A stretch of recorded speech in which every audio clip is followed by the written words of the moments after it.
Welcome to this special meeting of the LA City Board of Public Works.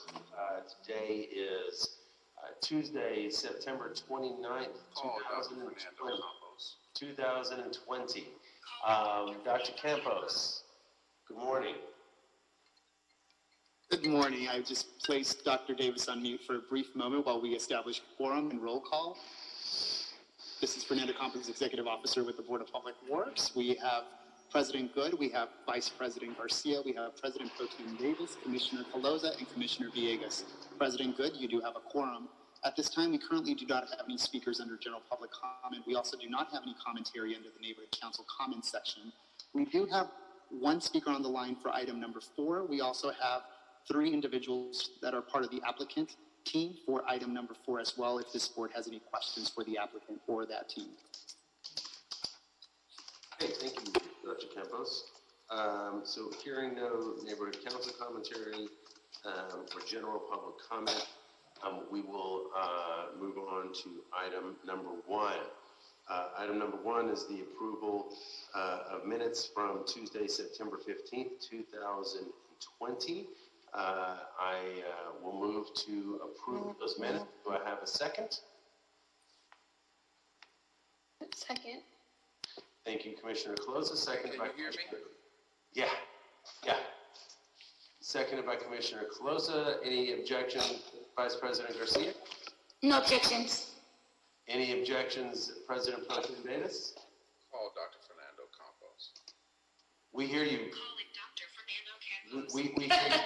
We hear you, Dr. Davis. Also getting a call. Any objections, Commissioner Villegas? None. No objections. Any objections, President Pro Tem Davis? So we can hear him, but he can't hear us. Appears to be the situation.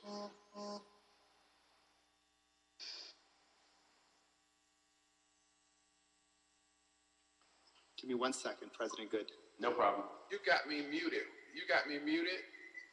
No, we hear you. You can hear me? Yeah. I can't hear you. I cannot. Okay. Wow. I can't hear you guys. Dr. Davis, I will send you the phone number to call in through the landline. We can hear you.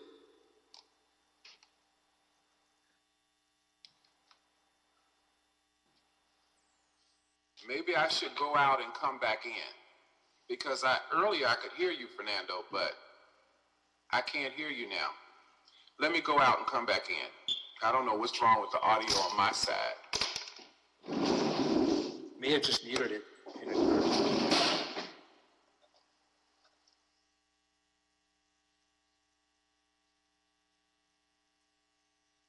President Good, would you like to move on to item number 2 while Dr. Davis joins us? It'll take us a couple of minutes for us to get set up on item 2, or would you prefer to wait 30 seconds?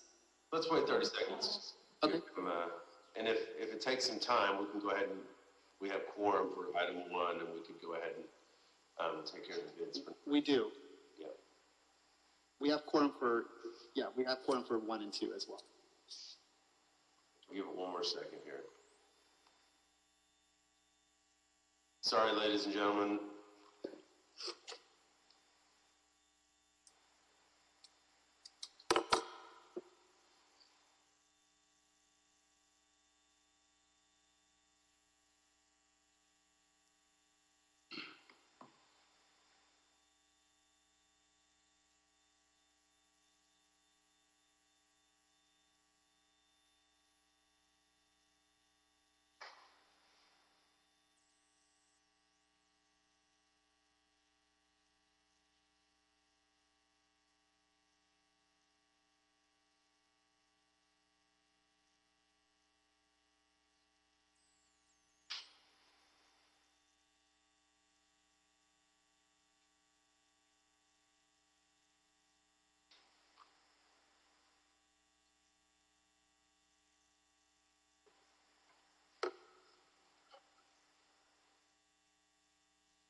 There we go. Can you hear me now? We got you loud and clear. Can you hear me now? Yes, can you hear us? Can you hear me, Dr. Campos? Okay, I'm gonna have to change Yes. computers. I don't know what's going on. I can't hear you.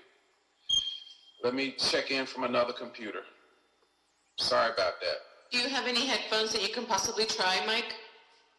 Oh, he doesn't hear us. He can't hear us. Yeah. His speakers are probably just muted.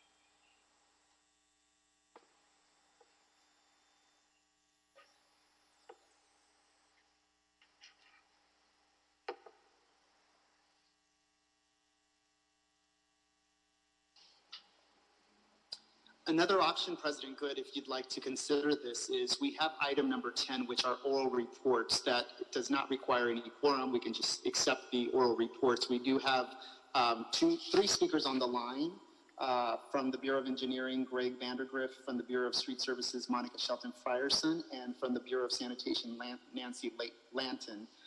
In the case of sanitation, there's nothing to report, so it would only be two speakers. We can consider item number 10. Let's do It this. looks like Dr. Davis may have joined us right now. I have. And you can hear us. Okay. Can you hear me, Dr. Davis? Yes, I can hear you. I changed computers. Right on. Okay, good to see you. Good to hear you. Sorry, item 10. I was trying to get you up on the queue. Yeah. I was trying my best. All right, so any objections, Dr. Davis, to approval of the minutes from September 15th, 2020? None. All right, hearing no objections, the minutes from September 15th are approved and moved forward. That brings us to item number 2. These are bids. The bids were received at 10 a.m. For the following public works projects. Community Development Block Grant, Mid-Valley Intergenerational Multi-Purpose Center, Public Works Improvements, Federal Project number CDBG N143-23 WO E170398D. Estimated cost is $309,791, and this is in CD6. Second set of bids is for the Los Angeles River Headwater Bikeway, Owensmouth Avenue to Mason rebid federal project number ATPL 5006, parenthetical 830, and parenthetical WOM 00140991. Estimate $6,487,786, and this project is in CD3. So Dr. Campos is pulling the bids. Thank you, Mr. President. Fernando Campos, Executive Officer. We will now begin to open up bids for the first project. Again, this is for the Community Development Block Grant, Mid-Valley Intergenerational Multi-Purpose Center, Public Works Improvement. If you cannot hear me, please let me know and I'll raise my voice just a little. We did receive 3 bids for the first project. The first bid for the first project is from Access Pacific Incorporated for a total bid amount of $230,280 even. That's 230280 from Access Pacific Incorporated.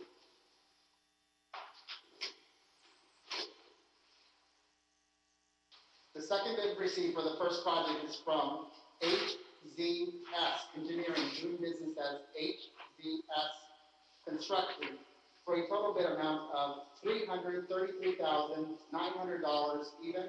That's 333900 from HZS Construction.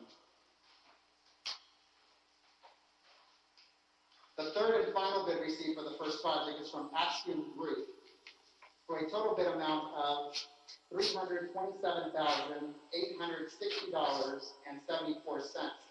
That's 327,860.74 from Axiom Group. Mr. President, that concludes the bid openings for the first project. We will now begin to open up bids for the second project. The second project again is for the Mason Avenue. This is a federal project in Council District 3. We received 10 bids for the second project. The first bid received for the second project is from the Los Angeles Engineering Incorporated for a total bid amount of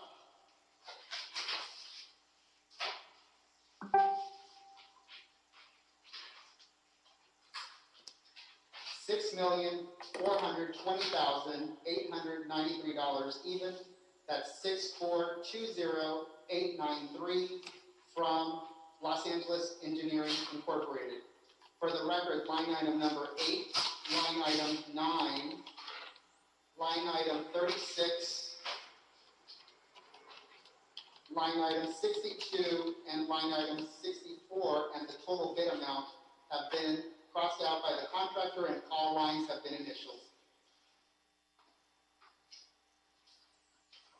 Which one was that? That was Los Angeles Engineering Inc.? Mr. President, that's the first bid for the second project is from Los Angeles Engineering Incorporated.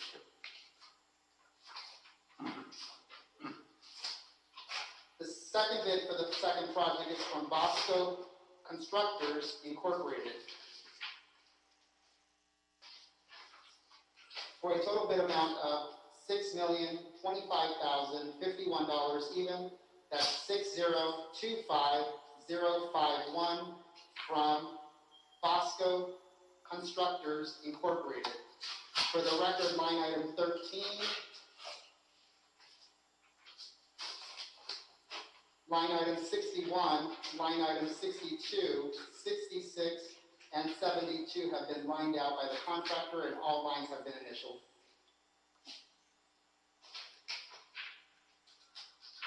The next bid is from Environmental Construction Incorporated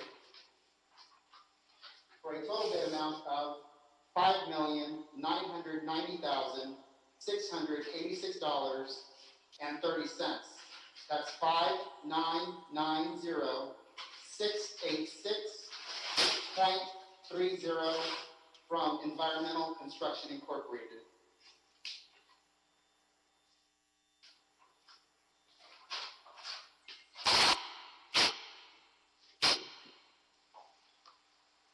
The fourth bid received for the second project is from United Construction and Landscape Incorporated for a total bid amount of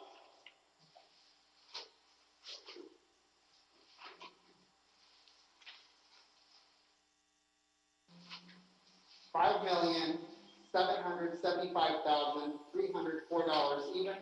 That's 5775304 from United Construction and Landscape Incorporated.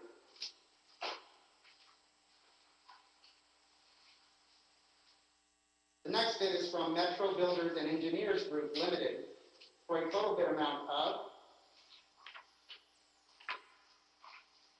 $5,788,054.15. That's 5788054.15 from Metro Builders and Engineers Group Limited. For the record, line item number 16, 21, 24, 34, 38, 40,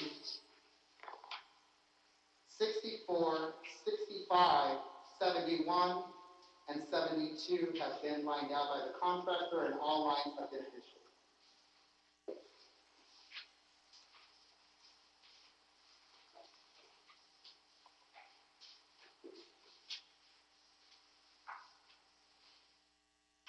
next bid, number 6, for the second project is from Access Pacific Incorporated for a total bid amount of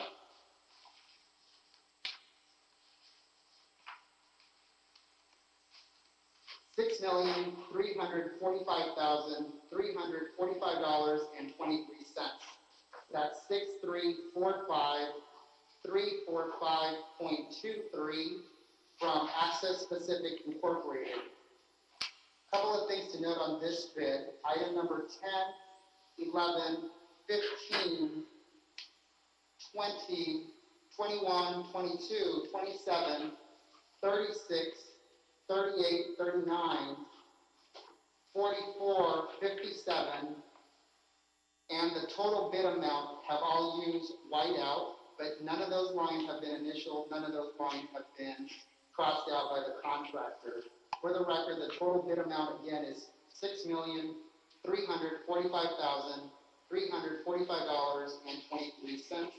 Again, that has used whiteout or liquid correction on the bid amount and no initials. I believe we're on bid number 7 for the second project. That bid is from CS Legacy Construction Incorporated for a total bid amount of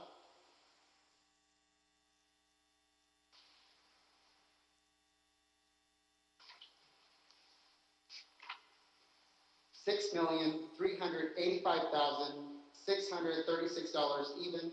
That's 6385636 from CS Legacy Construction Incorporated. For the record, line item 33, 19, 38, 50, 51, 53, 57 have been lined out. All of these lines have been initialed by the contractor as well.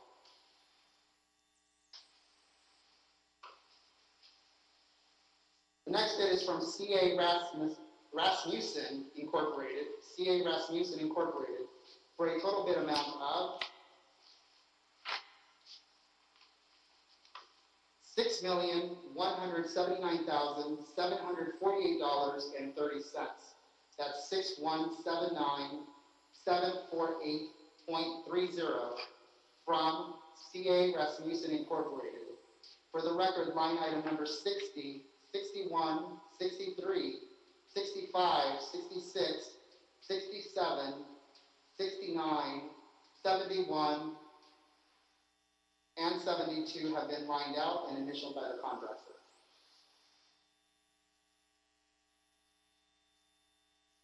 The next bid, number 9, is from Masters Contracting Corporation for a total bid amount of $7,426,806 even. That's 7426806 from Masters Contracting Corporation. The last and final bid, number 10, for the second project is from Ford EC Incorporated for a total bid amount of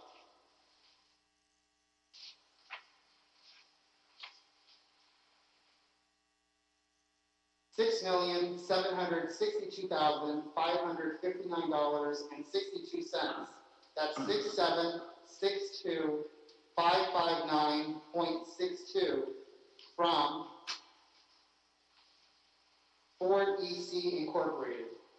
For the record, line item number 17, 19, 37, 56, and 64 have been lined out, have been corrected with liquid whiteout and initialed by the contractor.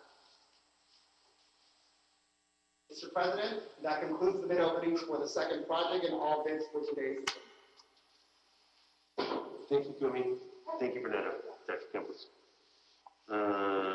Okay, so all bids are in. Do I have a motion to move these forward? So moved. Thank you, President Pro Tem Davis. Do I have a second? A second. Thank you, Vice President Garcia. All right. So I've got a motion from President Pro Tem Davis to move them forward. I've got a second from Vice President Garcia. Any objections, Commissioner Pelosi? No objections, thank you. Thank you. Any objections, Commissioner Villegas? Objections, thank you. All right. With no objections, these bids are received, open, and declared and approved forthwith. Thank you, folks. Now, let's move to item number 3. This is all council districts. This is the Floodplain Management Plan, Federal Emergency Management Agency from the Bureau of Engineering. Recommending the board, 1, approve and forward this report with its transmittals to the mayor and the Los Angeles City Council. 2, recommend the mayor and the council adopt the 2020 Floodplain Management Plan, FMP, so that the Bureau of Engineering can submit it to the Federal Emergency Management Agency prior to October 30, 2020, in order to remain in compliance with the National Flood Insurance Program Community Rating System. 3, direct the Bureau of Sanitation and the Bureau of Street Services to provide the city engineer with annual reports on the progress of the implementation of the programs identified in Chapter 13, Mitigation Action Plan of the 2020 FMP. And 4, request that the mayor and the city council direct other responsible departments, including emergency management, water and power, building and safety, fire, harbor, general services, and city planning, to provide the city engineer with annual reports on the progress, the implementation of the programs identified in Chapter 13, Mitigation Action Plan of the 2020 FMP, Floodplain Management Plan. WOSFPA 0056. Susan Shu is with us today from the Bureau of Engineering to describe this item a little further. Good morning, everyone. Can you guys hear me right? Yes, ma'am. Okay, good. Are you able to show your face? Sorry, I'm on the desktop at home, so Okay. doesn't have a camera for laptop. Basically, floodplain management plan is a community-based effort to prevent or reduce the risk of flooding, resulting in a more resilient community. And this is the planning document that Bureau of Engineering prepared. Let me go to some of the background of the floodplain management plan. Basically, the National Flood Insurance Program was established by the U.S. Congress with the passage of the National Flood Insurance Act in 1968 to provide flood insurance to flood-prone communities. The city joined the regular phase of the National Flood Insurance Program in 1980 and adopted ordinance number 154405, which made federally backed mortgage insurance and loans available to all city residents. The ordinance was amended in 1988 and again most recently in 1998 by Ordinance 172081. The National Flood Insurance Program Community Rating System was implemented by FEMA in 1990 as a program for recognizing and awarding community floodplain management activities that exceed the minimum National Flood Insurance Program standards by reducing flood insurance premium rates according to the reduced flood risk. Under the National Flood Insurance Program Community Rating System, there are a total of 10 CRS classes. Classes 1 require the most credit points and give the largest premium reduction, and Class 10 receives no premium reduction.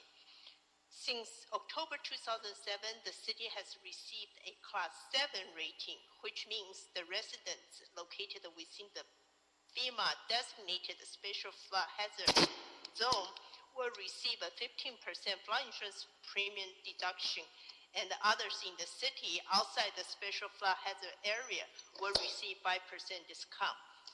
In January 2020, the city was notified that a 5-year cycle community rating system verification visit would be conducted by ISO, a consultant firm under the FEMA contract. The purpose of this 5-year cycle visit is to ensure that the city continues to implement creditable activities to reduce flood risk. Among the activities identified under the 5-year cycle is the updating of the floodplain management plan. So now, this is the 2020 floodplain management plan update. The way we develop it has certain rules that need to follow the FEMA requirement. First of all, the floodplain management plan was designed to identify the city known flood problem area. Number 2, establish goals, objectives, policies, and implementation programs to reduce flooding and flood-related hazard. Number 3, ensure that the natural and the beneficial functions of our plans are protected. Among the primarily emphasis FEMA places on developing the floodplain management plan is the public participation.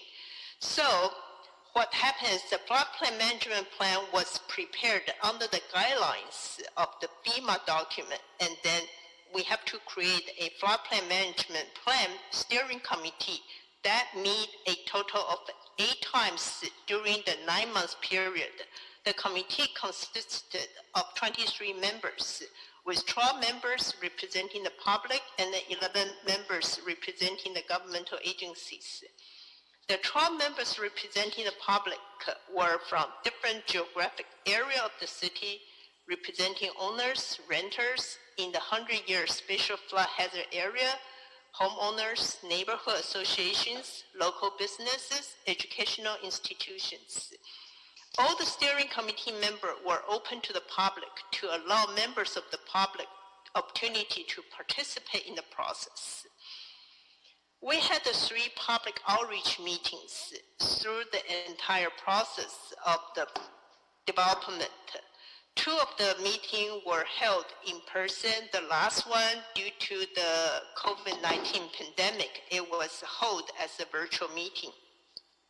Social media newsletters and messages were sent out using various social networking platforms, including Facebook, Twitter, and Instagram, to promote public participation in completing a flood hazard assessment questionnaires posted on the floodplain management plan website.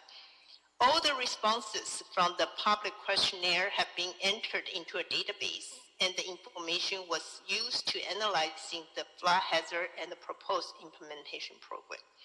The draft FMP was posted on the city's website for public review and comment from May 19, 2020 through June 9, 2020. And we had the public meeting. The last virtual public meeting was held right before the public review period was ended. In order to maintain the city's current Class 7 rating, the city must adopt FMP updates in October of 2020. Once we adopt the FMP 2020, this document will replace the previous FMP adopted back in October 2015.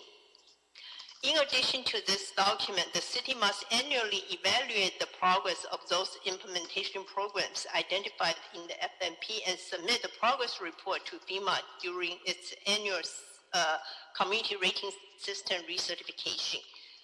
So we will do that by Bureau of Engineering. That's why we're asking all the city departments to provide the information to the city engineer so we can compile the information to prepare the annual progress report. Finally, the FMP is exempted from the CEQA requirements because the FMP does not authorize any new construction project or programs. Therefore, it's exempted from the CEQA. With this, it's concluded my report. Any questions? Thank you, Ms. Xu. Appreciate that very much. Colleagues, let's start with Vice President Garcia. Any questions or comments? I don't have any questions. Thank you, President. Okay. President Pro Tem Davis? I'm fine on this item. All right. Commissioner Villegas. Hi, thank you, and thank you, Ms. Shu, for that presentation. I appreciate it. Just some quick questions. I understand the city's Category 7, in regards to, our certification or our class standing. I was wondering, where areas are those at? In terms of the activity to make us to on the class 7, or it's the floodplain locations throughout The floodplain locations. Okay. The floodplain is about 1/10 of the city's total area. The area is displayed geographically by Navigate A, which is a web application to show you the locations, which is based on the FEMA's map. FEMA published a flood insurance rating map, and that map is adopted by the city council. And as soon as the FEMA modified the floodplain insurance rating map, the city will adopt it, and then we were reflecting those information online, so the resident would know if their property is in the special flood hazard area or not. Okay, but you don't know the specific locations? Well, Is it like... It's throughout the whole city. I don't really know how to describe it unless I can share you a map, which I wasn't prepared for that, but maybe... It's okay, I understand. I'm just interested to figure out where the flood plains would be for the city, seeing that we're a Category 7 or a Class 7. And then we're involving, the airports in this, or the airport. It seems to me like it's vast, just by indication of that, and then just so many other city departments. Right.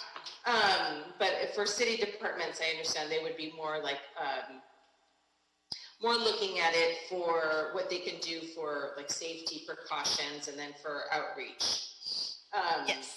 Okay, so if you don't mind, can you share with me line locations, or if somebody could review the maps with me, that would be helpful. Yes, we were providing you the map by email. I think I think I can find your email. Then I'm just going to send you the map. No problem. Okay, and if that is a map, if I have other questions, I'll just ask. Just email me. Thank you so much. All right, no more questions. Thank you, President Good. Thank you, Commissioner Villegas. Commissioner Colosa. Thank you, President Good. I don't have any questions. I'll just give a few comments. Thank you, Ms. Shu, for your presentation, and just want to commend the work of BOE and all the partners that you included in this. I know undergoing this review to put together the city floodplain management plan is quite an undertaking, and this is the type of work that we need to do to make sure that the city is prepared, and that we know where our weak spots are in the city, and really contributes to the city and the mayor's resiliency goals. So I don't have any questions, but just wanted to thank you for all your work and for continuing to do the outreach, even during COVID. Thank you. Thank you, Commissioner Close. I would echo that. I mean, this is crucial, not only in terms of preparation, but also in terms of Angelino's pocketbooks in a very challenging, obviously, economic time. So thank you, Ms. Shu. With that, do I have a motion to move the plan forward? I'll move it. Thank you, Commissioner Closa. Do I have a second? I'll second. Thank you, Vice President Garcia. Any objections, Commissioner Villegas? No objections. Any objections, President Pro Tem Davis? No objections.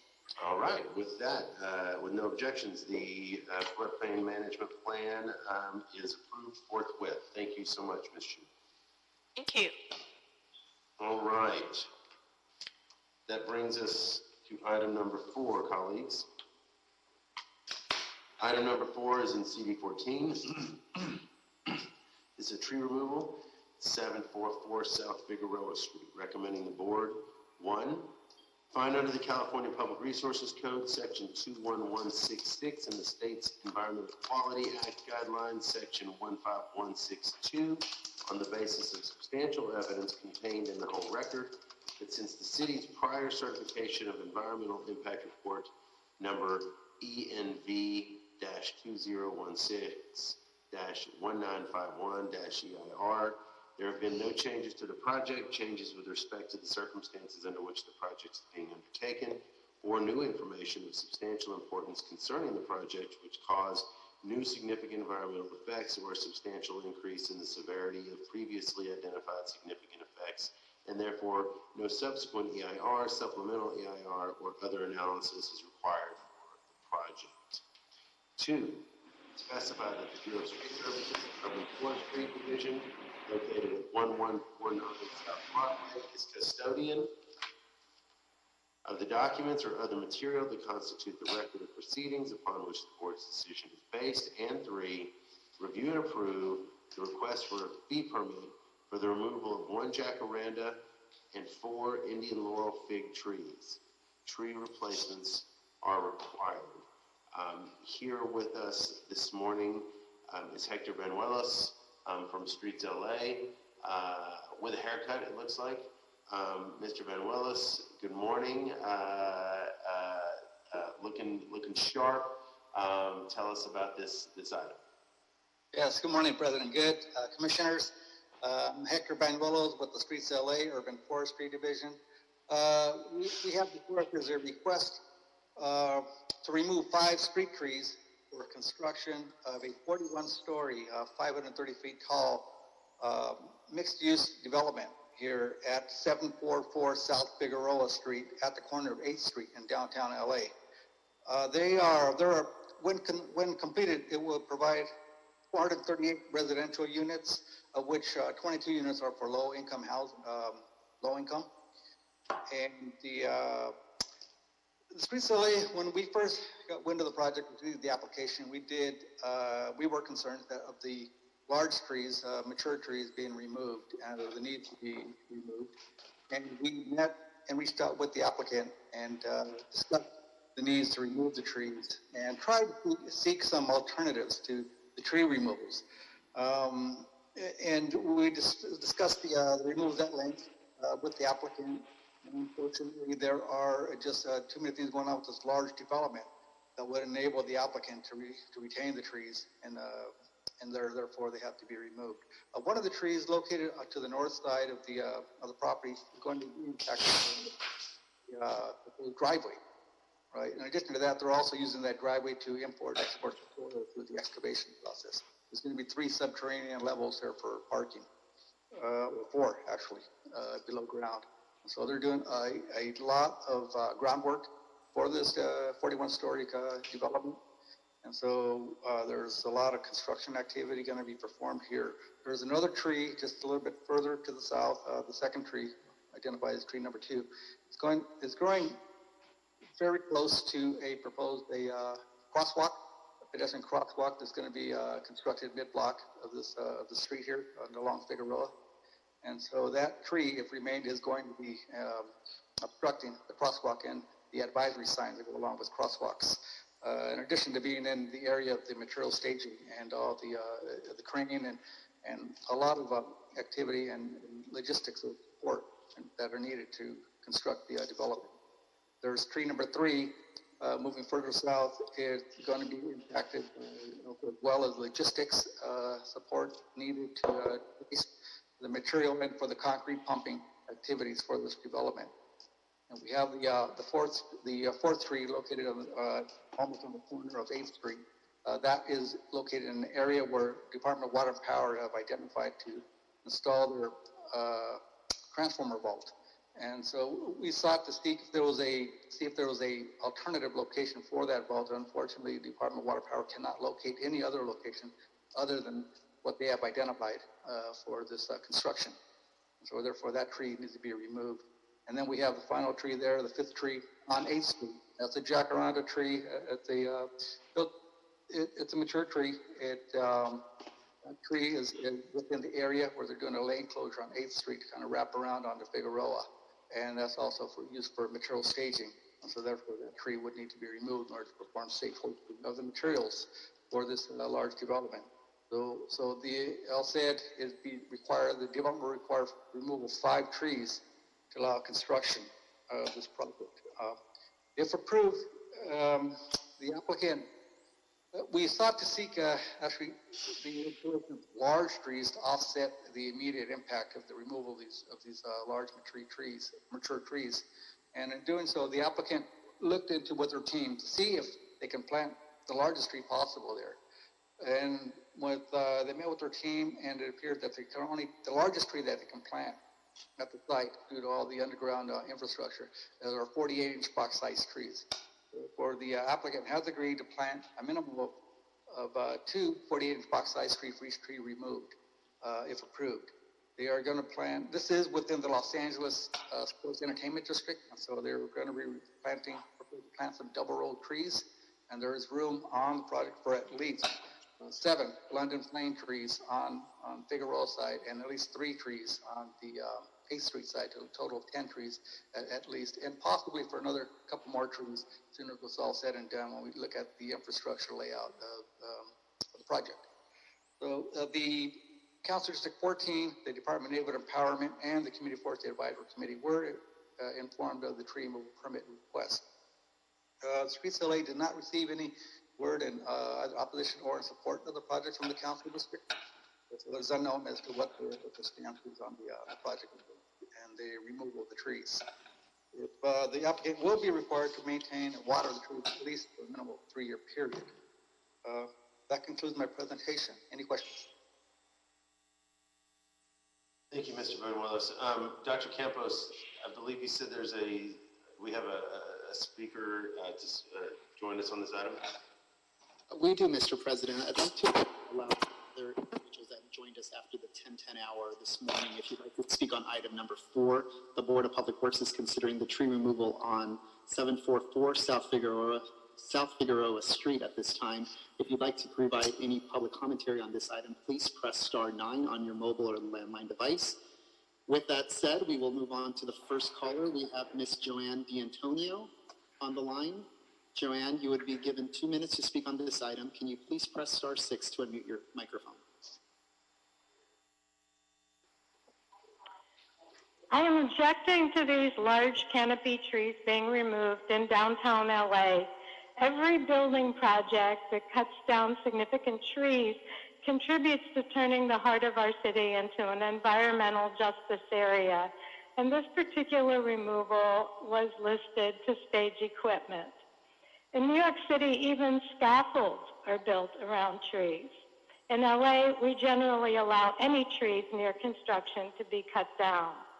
The large ficus trees to be removed provide badly needed shade and other ecosystem services. Now, a few years ago, a Spectrum TV reporter asked to do a story about my tree saving efforts, and when the story was completed, he called me.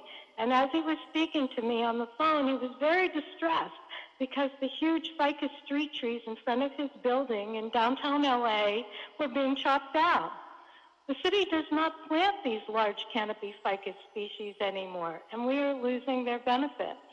To make matters even worse, the replanting design renderings for this project, only made available to the public yesterday, show London plane trees planted in wells where the mature trunk is very close to the pavement, potentially causing future problems. Trunks should be centered in wells with soil under the crown.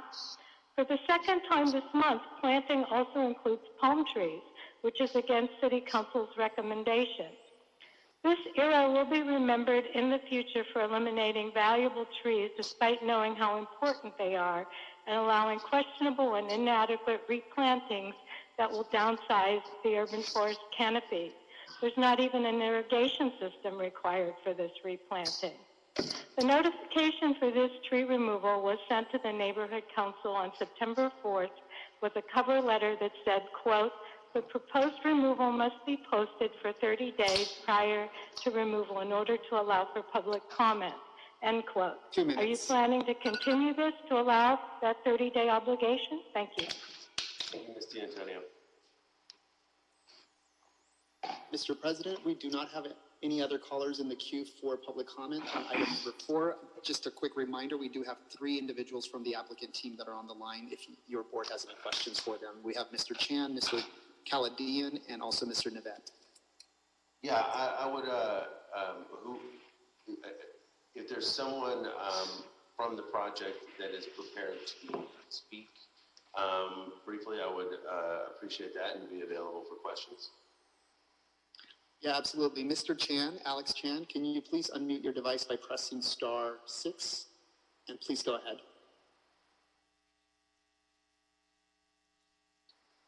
Good morning, Honorable Commissioners. Can everybody hear me okay?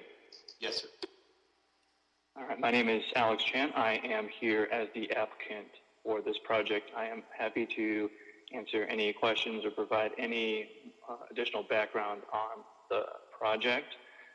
Hector did a very succinct job of describing the project, and I would just like to provide a little bit more background on it. This is a location that Mitsui Fudosan America has owned since 1980 for the past 40 years, and we have held on to it because we strongly believe in the future of downtown LA, so much so that we actually decided to break ground recently in July in the middle of this pandemic, because based on a study published by the LA EDC, this project will actually go forward in creating 4,500 jobs, $267 million in labor income, $740 million in total revenue, and $32 million in state and local taxes.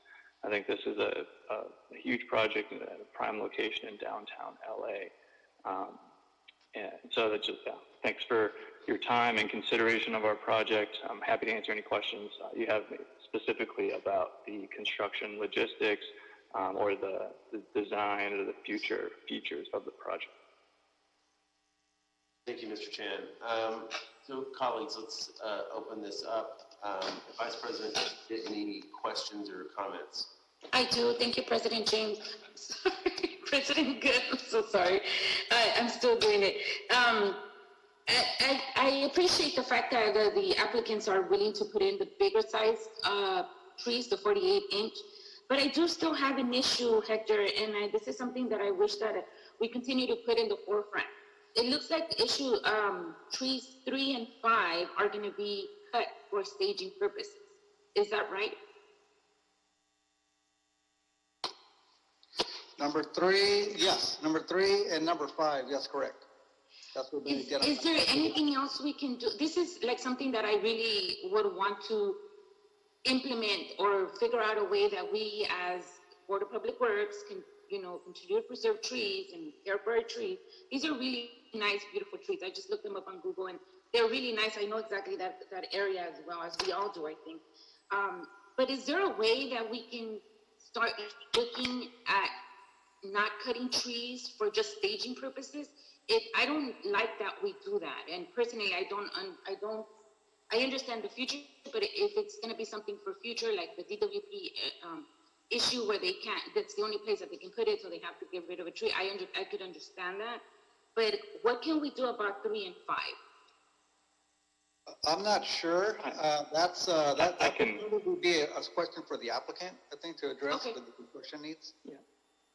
Not a problem. This is Alex again.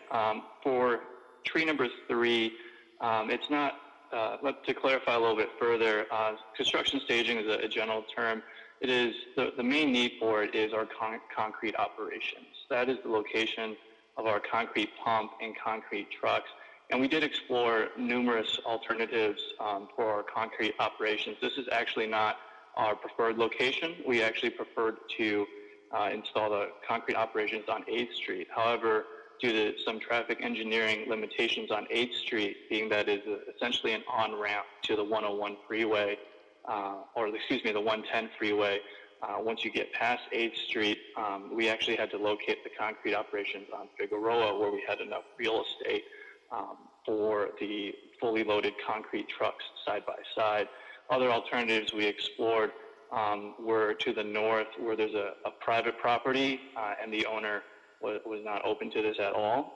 And then the alleyway, which we wanted to keep open for our neighbors. and some historic plans had indicated there were some underground abandoned structures underneath that alleyway that probably could not support the weight of fully loaded concrete trucks, and so therefore Figueroa is unfortunately the only location for our concrete operations. And if you're familiar with these high-rises, the concrete operations, that is the main bloodline to fuel construction. So that cutting that off would be, we wouldn't be able to build it. I appreciate that there was an effort to seek other places. So once you're done, and I know that concrete it's a big production. Once you're done and the project has been built, in that area where you took out the tree, what would be in place there? So on Figueroa, where these 4 large mature ficuses are being removed, we have a double row of the 48-inch trees being planted.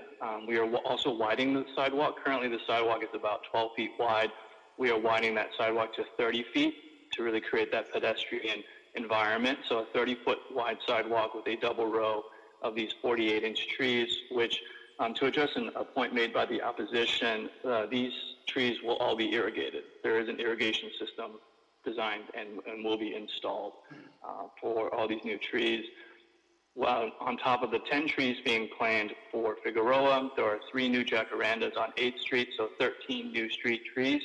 On top of that, the project does have planned in its design over 100 mature new trees and plantings on our level 5 landscape area as well as our roof landscape area. So we hope that by providing all these new plantings, we are actually bringing much more to the table once this project is completed. Yes. Is that the same situation for tree number 5? Yes, so on tree number 5, which is on the 8th Street side, we have a lesser footprint, and so that has to be the area where we are lifting the main material, and the biggest concern is the material lifting and hoisting of our rebar cages or our columns. And so these are metal cages that are about 3 foot by 3 foot by 24 feet in height that we have to lift up into the air and need an area for it. And because, as if you can recall, I think there was a city ordinance a couple of years ago where all sidewalks or all pedestrian traffic has to be maintained through construction. We have a pedestrian canopy on 8th Street. And we wanted to lift these large, heavy metal rebar cages within our footprint and not have to go over the pedestrian canopy and engineer out that safety concern. And so therefore we have to squeeze in these large rebar trucks into the area where that tree number 5, the jacaranda, currently is. And once your project is completed, what will be there? More trees? On 8th Street will be 3 new jacarandas. Got it. Okay, well, that makes a difference, but it's a shame. These are really nice, pretty trees right now. But thank you. That's all for me for now. Okay. Thank you, Vice President Garcia. President Pro Tem Davis. Okay, building on some of what Garcia has said, I guess the concern she had was around these trees that perhaps are trees that, if we could save them, don't have any health problems. But I guess what I'm hearing the applicant say is we need to remove this tree or trees because it is in an area where we're setting up our cement operation, obviously critical to the construction of the new building that's going to be constructed. Is that what I'm understanding? That is correct for tree number 3. Okay. Now, there is a Los Angeles Sports and Entertainment District streetscape plan, correct? Correct. And in this plan, there are some trees in which they prefer, I would suspect. And my question to you is, as we look at that plan and the trees that you have selected, are palm trees a part of our plan that we are implementing? When I say we, I'm talking about you as the applicant. In terms of what you want to replace, are some of those palm trees? Not on the streetscape level. The streetscape level is completely compliant within that Los Angeles Sports and Entertainment District guidelines and the plantings that guideline sets forth. Now, does this plan prevent palm trees from being planted in LA or in that area? I'm not familiar on what it prevents on the street level. Mr. Banuelos? Is he the...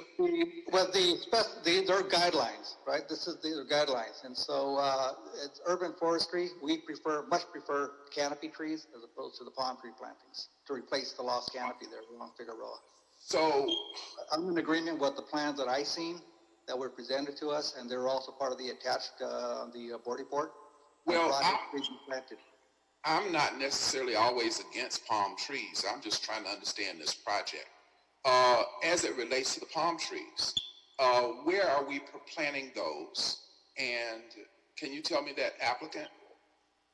Yes, they are planned for level 5 on our amenity landscape area.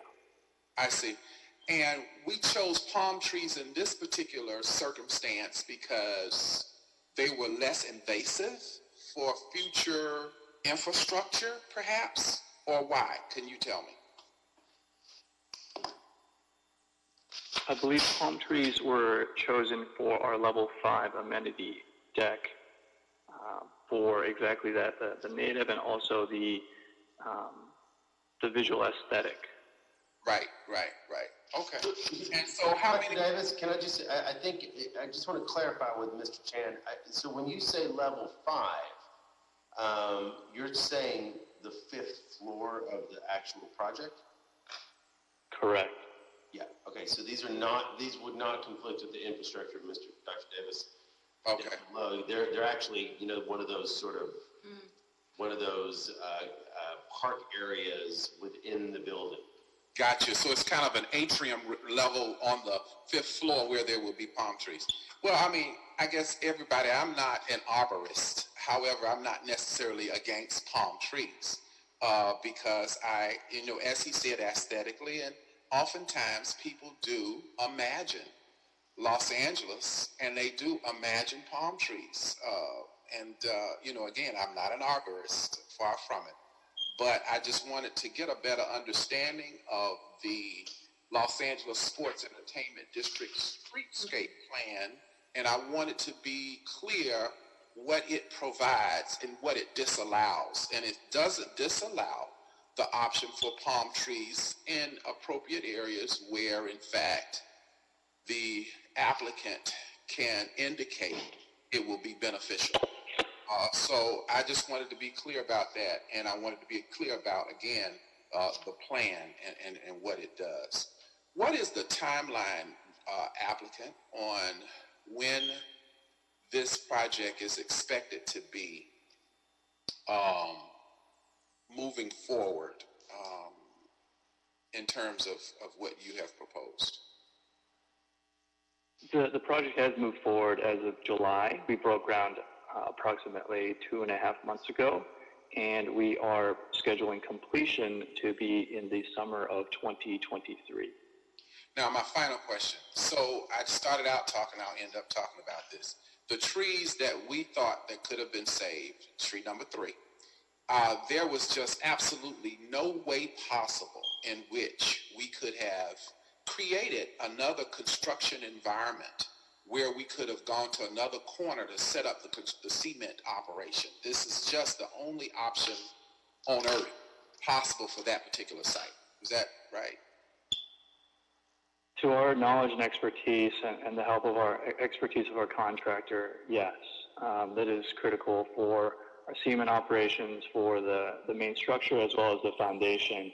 I'd like to point out too, Lisa Smith, we engaged her as the arborist, and attachment 7 is Lisa Smith's arborist report, mentions that with all the permanent improvements with the new sidewalk, curb and gutter, and incoming utilities, and the conditions of the root balls of these ficuses, she makes a conclusion, a recommendation that these trees, if saving them is a possibility, will likely not survive the construction of the project.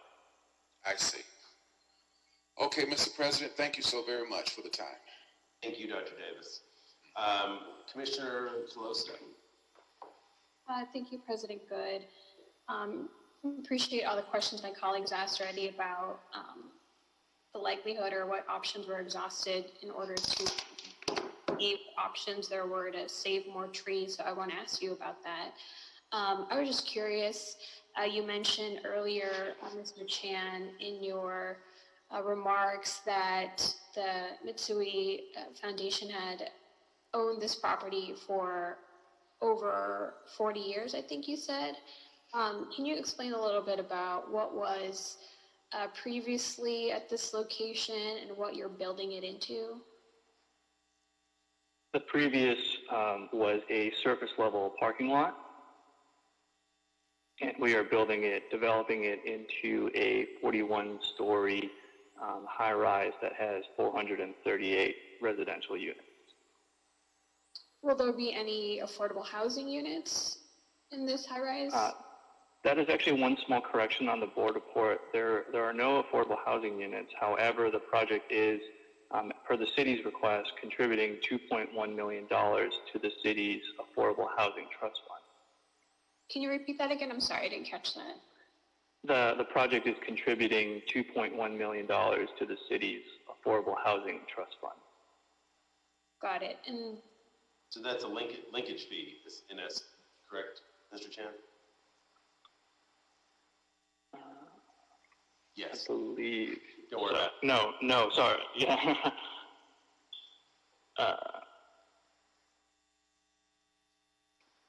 I have to check and follow up, but I believe that is related to either the linkage or the TFAR. I think Edgar Kaladian, who's also on, can jump in here and see a little bit more of the specifics.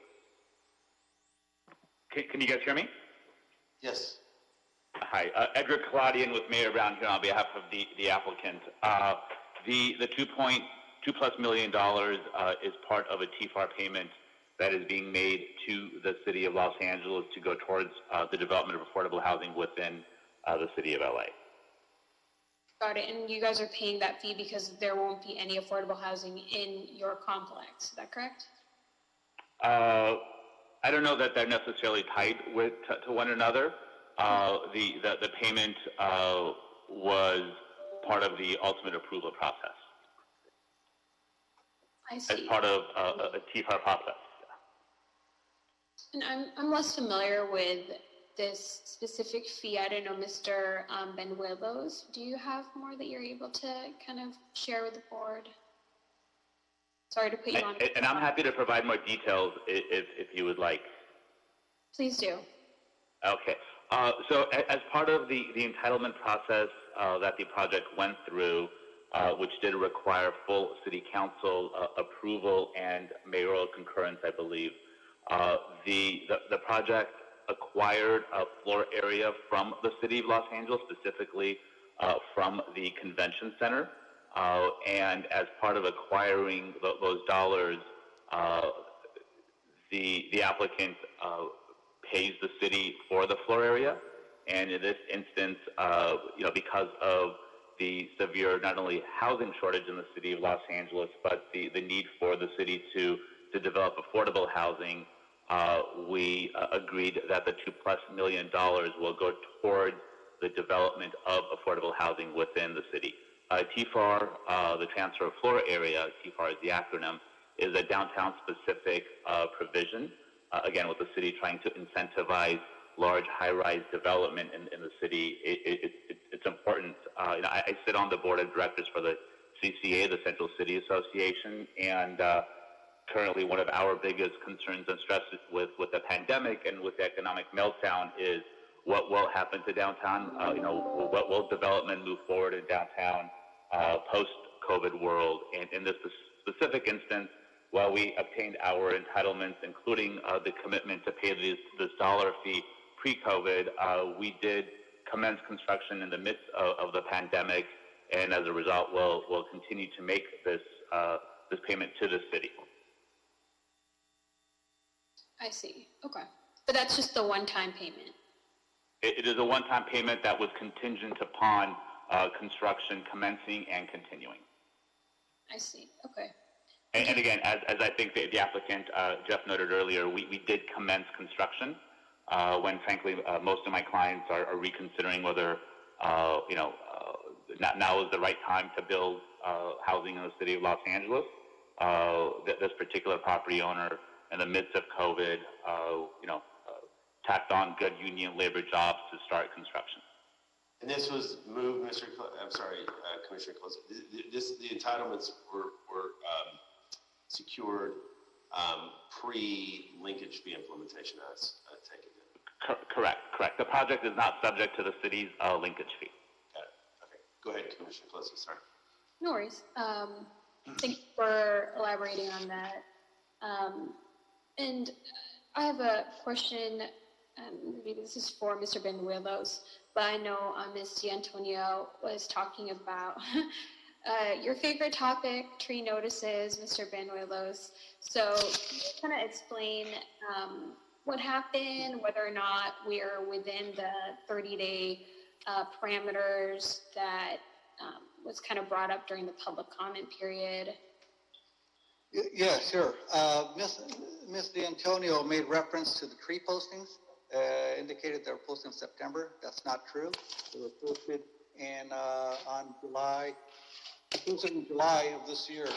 Hopefully, hold on a minute. Let me see here. You're right now, my notes. It's on the staff report, and the trees were posted on March 17th of this year. And so there were several months before the 30-day mandatory 30-day posting period. We did send a notice to CFAC, Department of Neighborhood Empowerment, and to the Council District on September 4th of this month. Got it. So we are complying with the current process and our municipal codes. Got it. Okay. Well, thank you for clarifying that. Yeah, you originally posted this in March. That is well beyond the 30-day notification period, in addition to the second notification that you did earlier in the month. I just wanted to clarify that for the record. Thank you. I don't think I have any more questions at this time. Thank you, Commissioner Closa. Commissioner Villegas. Hi, thanks. I appreciate Mr. Benuelos' report and the developer and also Ms. D'Antonio's comments. For context, Streets LA did do a tree inventory for downtown Los Angeles. And so you all know we do have 6,382 trees. That covers Council Districts 1, 9, and 14. We have a stocking rate of about 88%. That means that most of our tree wells are filled.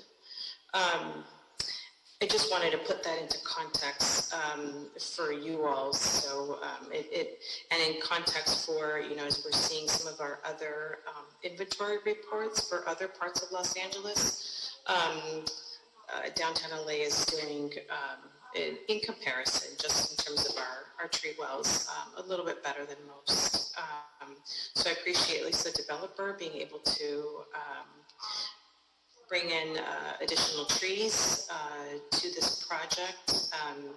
I do understand just the issues in terms of being able to stage everything. As you all can see, this area is very condensed. We got the 7th and Fig development right here, and it's in the middle of, seems just in the middle of that business district, and it's, highly foot traffic, and I'm just saying this because we don't have a lot of space in this area. And while we know and recognize the circumstances for other cities are different, I just wanted to be able to at least speak to that right now. And before us is the removal for these trees. While we do appreciate that the developer has given into the Affordable Housing Fund, these decisions were already done before we received,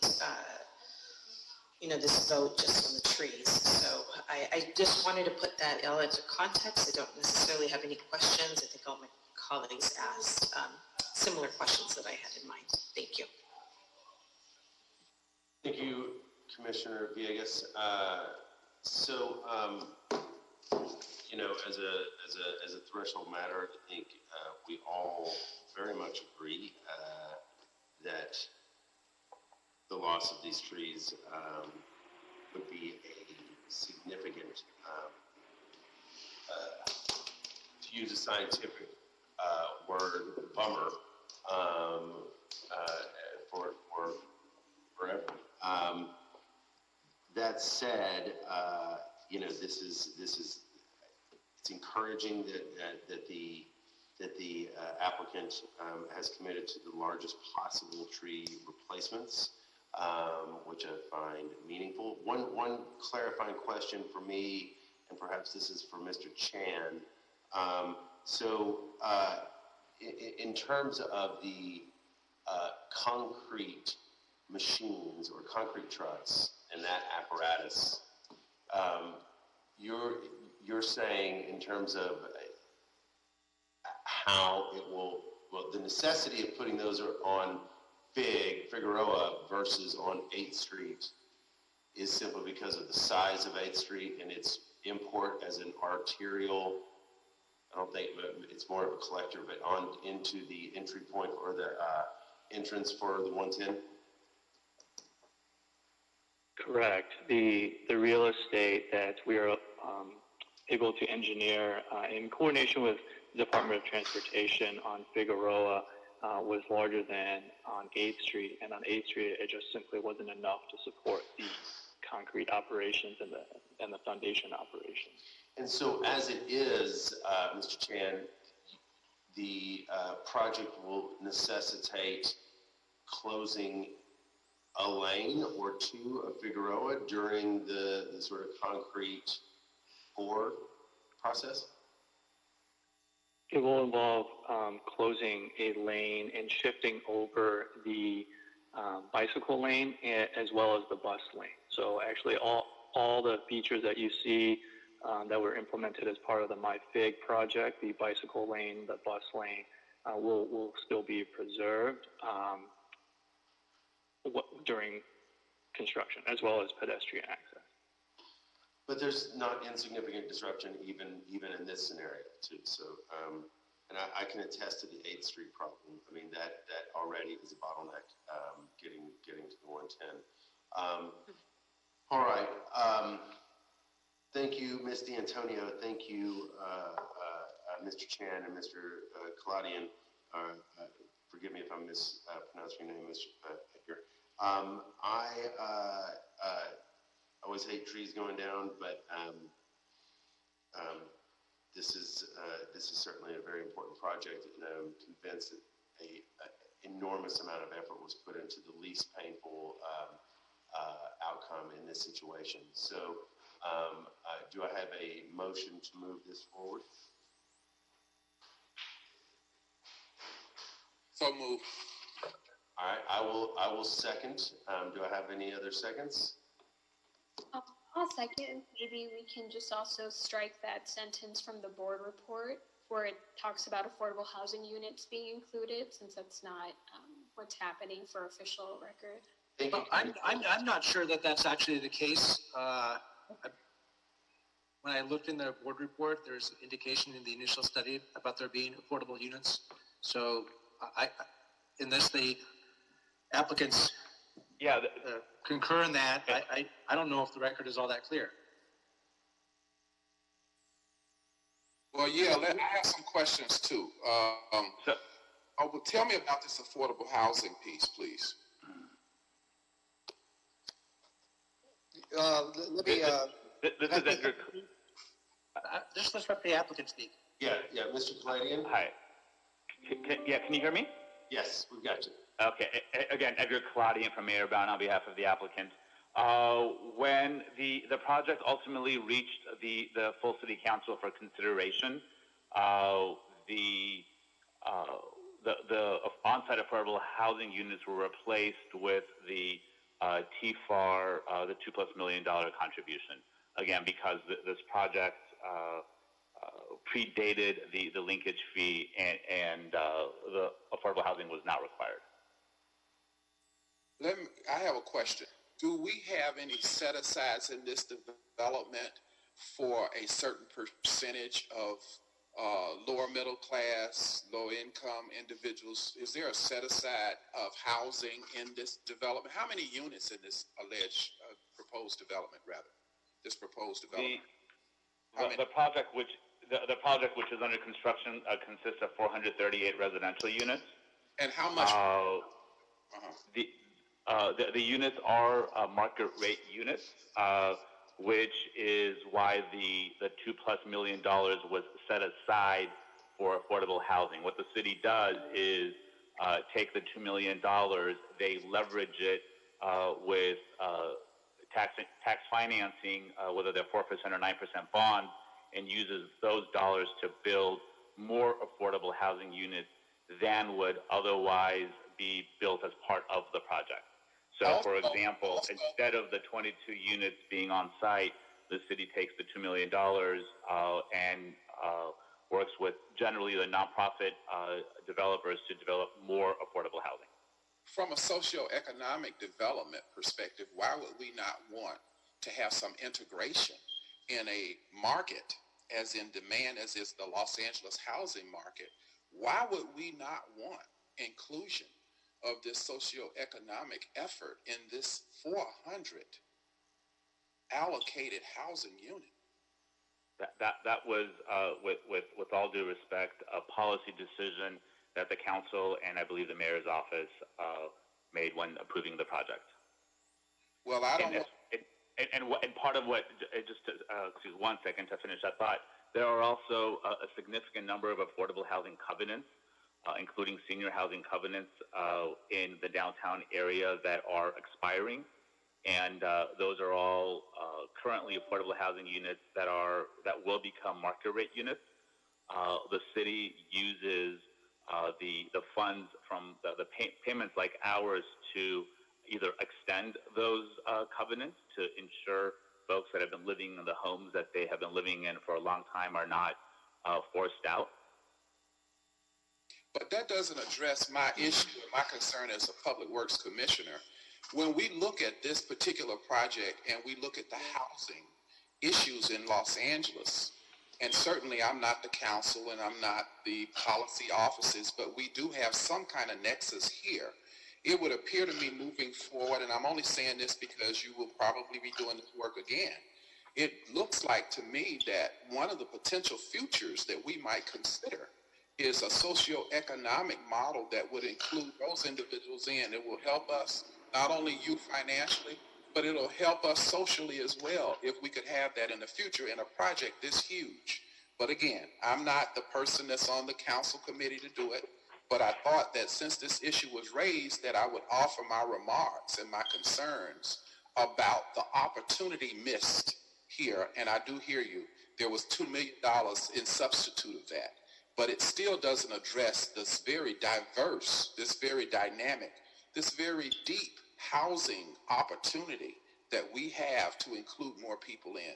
So, okay. And I'll just say in closing, because your comment is a good one, Commissioner, that the city, as it's updating the downtown community plan, the DTLA 2040, is looking at doing just what you suggested. So the city is going in that direction. Well, there are state laws currently on the books that require 10% set-asides for developments of housing, correct?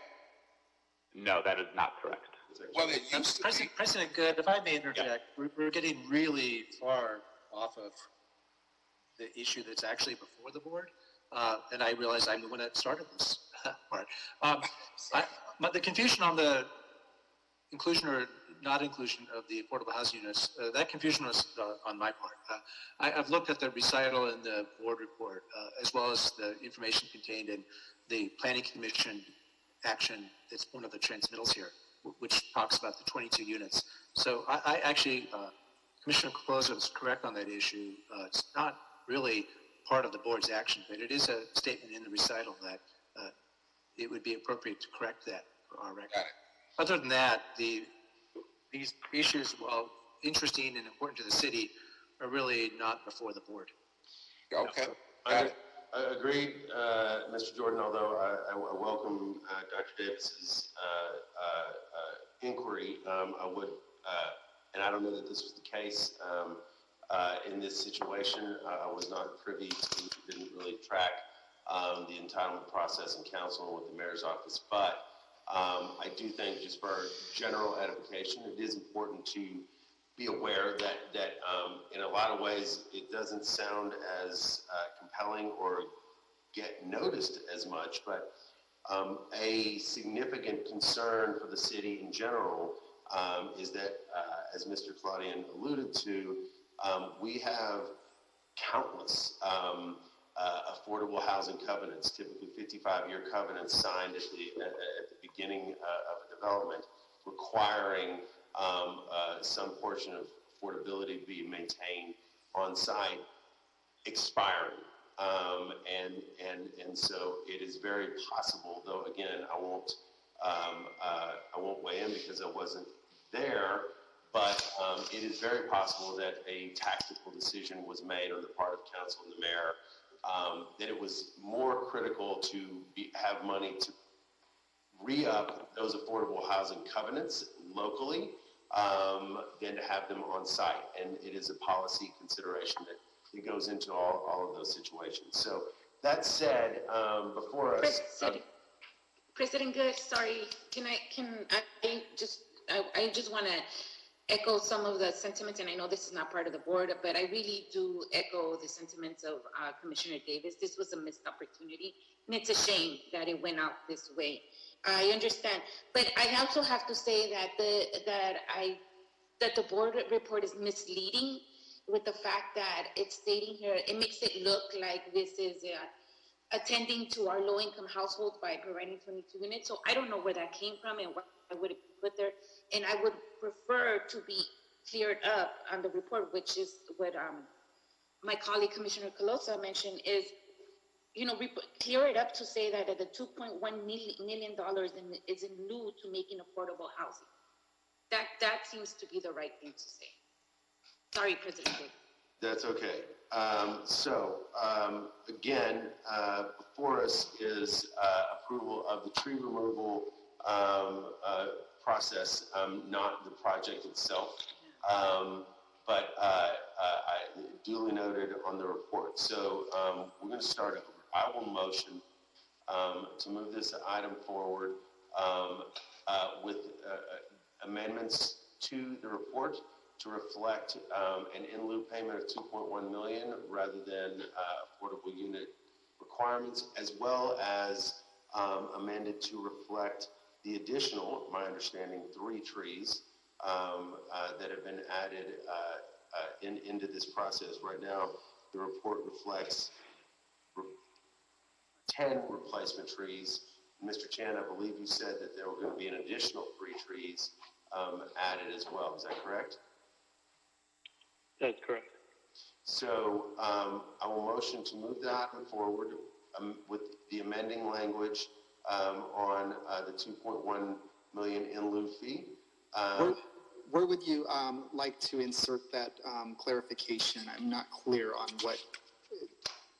I would suggest in the condition portion of the.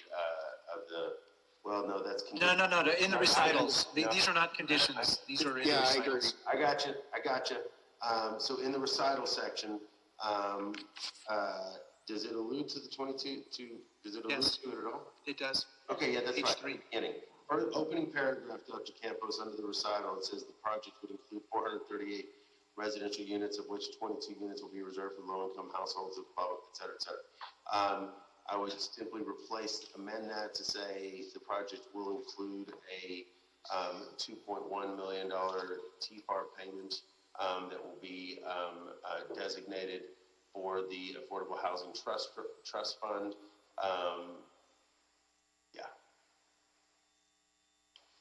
And then in the conditions section, I would add the additional 3 trees that have been included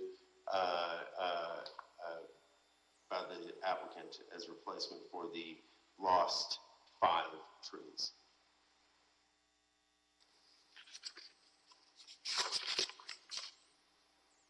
be President Good. 7 plus 3 plus 3, so 13 trees. And where are the additional 3 trees? On West 8th Street side, or would they be planted on site? Mr. Chan? They're on the street side, and I have to apologize. My math has not been my strong suit. The 10 includes the 3 jacaranda, so the report is correct as it's written. Okay, so it is 10. Okay. So no amendment necessary on that front. Just the affordable housing piece. Okay. Okay, with that, I would motion to move this item forward as amended. Do I have a second? Second that. Second. Okay, I have seconds from Commissioner Villegas and President Pro Tem Davis. Any objections, Vice President Garcia? No. Thank you. Any objections, Commissioner Closa? No objections. All right. Thank you, Ms. D'Antonio. Thank you, Mr. Chan. Thank you, Mr. Claudian. And thank you, Mr. Banuelos. The item is approved, and I move forward forthwith. Okay, colleagues, that brings us to item number 5. Item number 5 is a contract acceptance and settlement agreement, West Los Angeles, Playa del Rey Series to multiple high voltage conversion fiscal year 2016-17 street lighting project. This implicates CDs 4, 5, 11, and 14. Recommending the board, 1, accept the contract for the West Los Angeles Playa del Rey Series to multiple high voltage conversion fiscal year 2016-17 street lighting project, Playa. 2, authorize the president or 2 members of the Board of Public Works to accept and execute the proposed settlement agreement with Guarantee Company of North America, USA, GCNA, subject to approval as to form by the city attorney in connection with the following contracts. A, West Side Unit 1 Series to multiple high voltage conversion fiscal year 2016-17 street lighting project. B, West Side Unit 3 Series to multiple high voltage conversion fiscal year 2016-17 street lighting project. C, Bel Air Beverly Crest Unit 1 Series to multiple high voltage conversion fiscal year 2016-17 street lighting project. D, West Los Angeles Playa del Rey Series to multiple high voltage conversion fiscal year 2016-17 street lighting project. 3, direct the Office of the County to release $110,938.40 retention monies for the Playa project to GCNA. And 4, direct the Board Executive Officer and the Office of Accounting to disencumber the funding for the 3 terminated contract balances totaling $4,501,399.01 to allow the Bureau of Street Lighting to complete the work remaining on these projects. WO L1649430, parenthetical C-129130. L1649432, parenthetical C-129075. L1649433, parenthetical C-129074.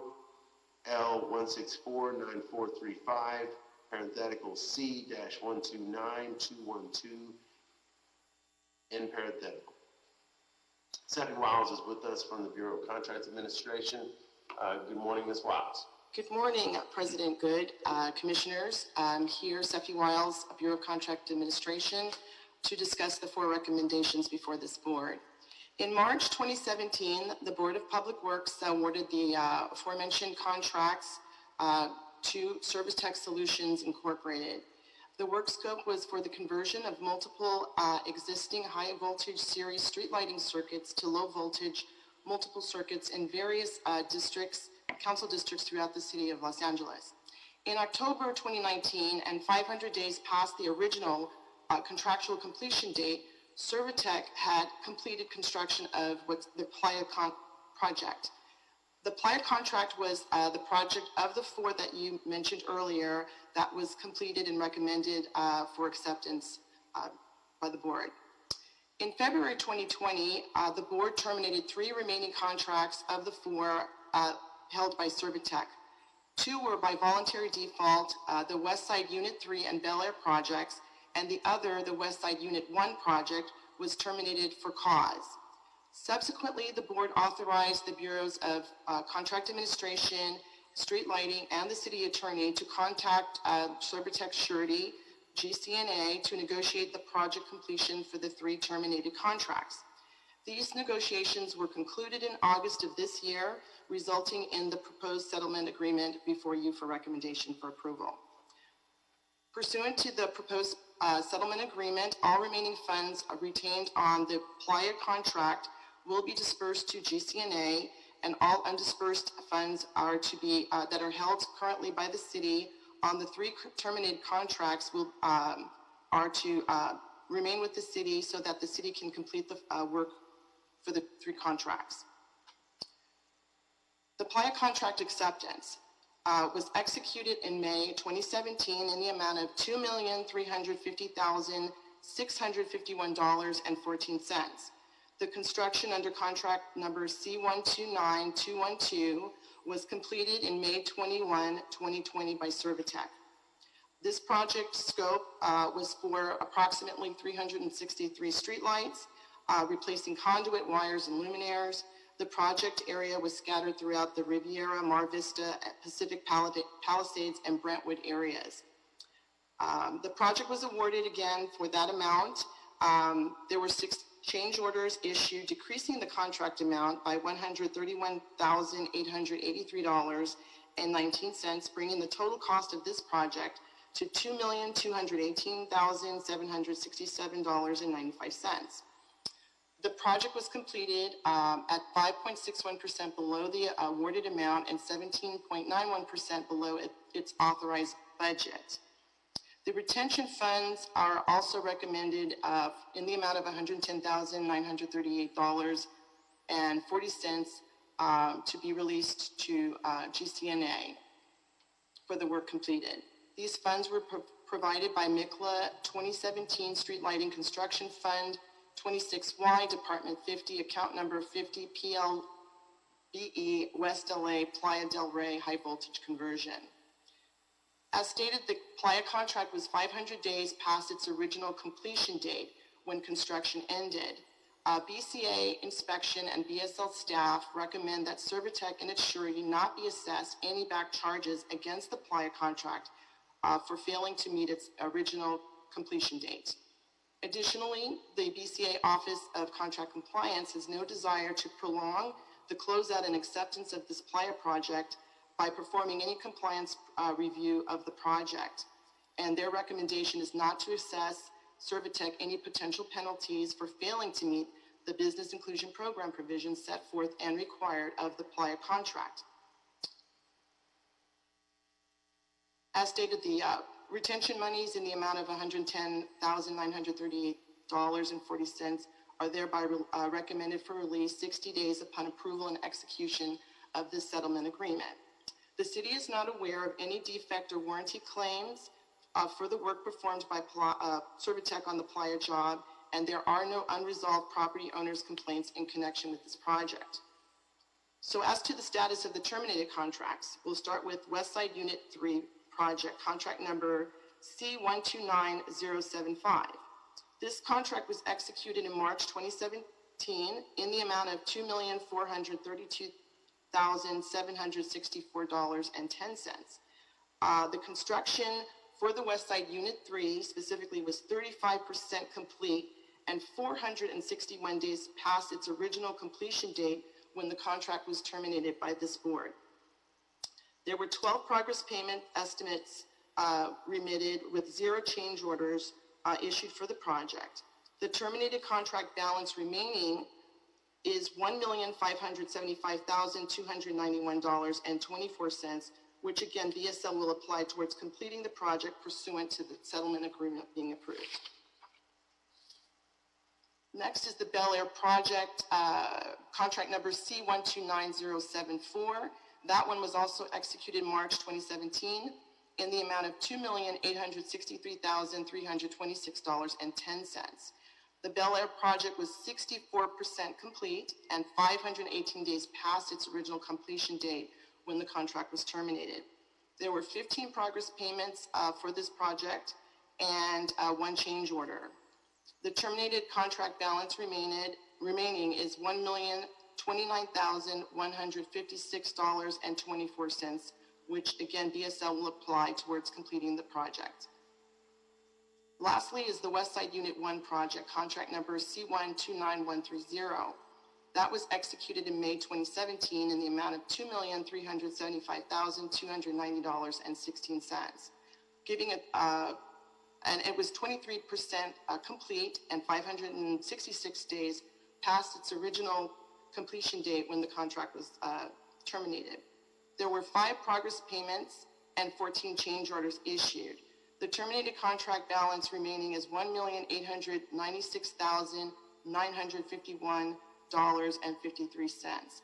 And for the record, there are 3 stop notices against this project, which are all denoted in the settlement agreement, as well as the 5th progress payment being withheld because of the results of the stop notices.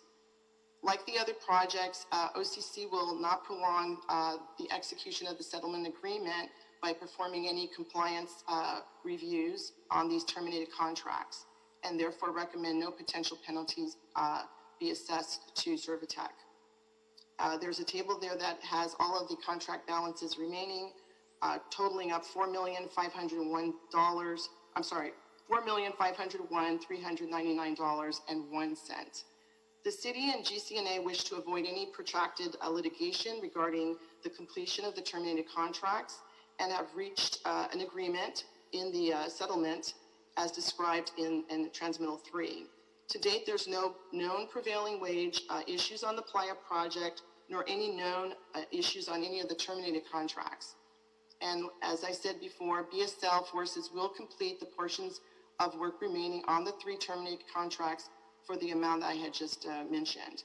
The board's general counsel has reviewed this report and concurs with the 4 recommendations as noted, which are accept the Playa contract, authorize and execute the settlement agreement between the city and GCNA, direct the Office of Accounting to release the retention monies for the Playa project, and also disencumber funds to BSL so they can complete the work with their own forces. And that completes my report. Thank you.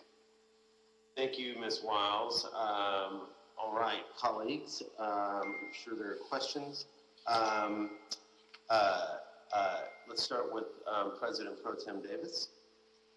Mrs. Wiles, the settlement took place, and as we look at the original concerns about what has occurred, the Servitec construction company kind of basically bit off a little bit more than they could chew, would you say would be fair? One could say that, yes. I know that's a kind of simple way to do it, but I think out of the respect for time, it was the best way I could describe it. Okay. That's it for me. Okay, thank you, President Pro Tem Davis. Vice President Garcia? I don't have any questions. I was been fully up to date with the situation. Thank you. Okay, thank you. Commissioner Coloso? Thank you, President Good. I don't have any questions for Ms. Wiles and Steffi, but just, one, I definitely want to thank BCA, BSL, and of course, Mr. Jordan for their work on this. I know this was such a peculiar, I don't know what other word to use, situation. I know you guys went above and beyond to try not to get to this point. This was a case of a first-time bidder who Mr. President Pro Tem Davis alluded to, bid off more than he could chew, getting too many contracts at one time. I just want to note for the record, though, that, I would want to, I think, know that to better help advise the board in the future when we are awarding contracts, and that does come before our board when there are first-time bidders, and if they have anything else in the queue that they're also receiving. I do think that this is definitely a situation where we can be better about also helping facilitate these contracts and how we can make sure that we're able to set them up for success. And I know sometimes with our system, the lowest, most responsive bidder, that's really hard to do sometimes. But if we know certain information, like that this is a first-time bidder and they'd already received 3 other contracts, that might change the deliberations when we see it before board. So that's something I would like to advise Con Ed and your team, Ms. Wiles, to really help us better understand the situation that these first-time bidders are in so that we can set them up for success for future board reports. But I know you guys have done a tremendous amount of work on this, so thank you for, it's an unfortunate situation, but I know you guys put a lot of time and effort into this specifically, so thanks. And for the record, Commissioner Caloza, I don't know if BSL is on the line.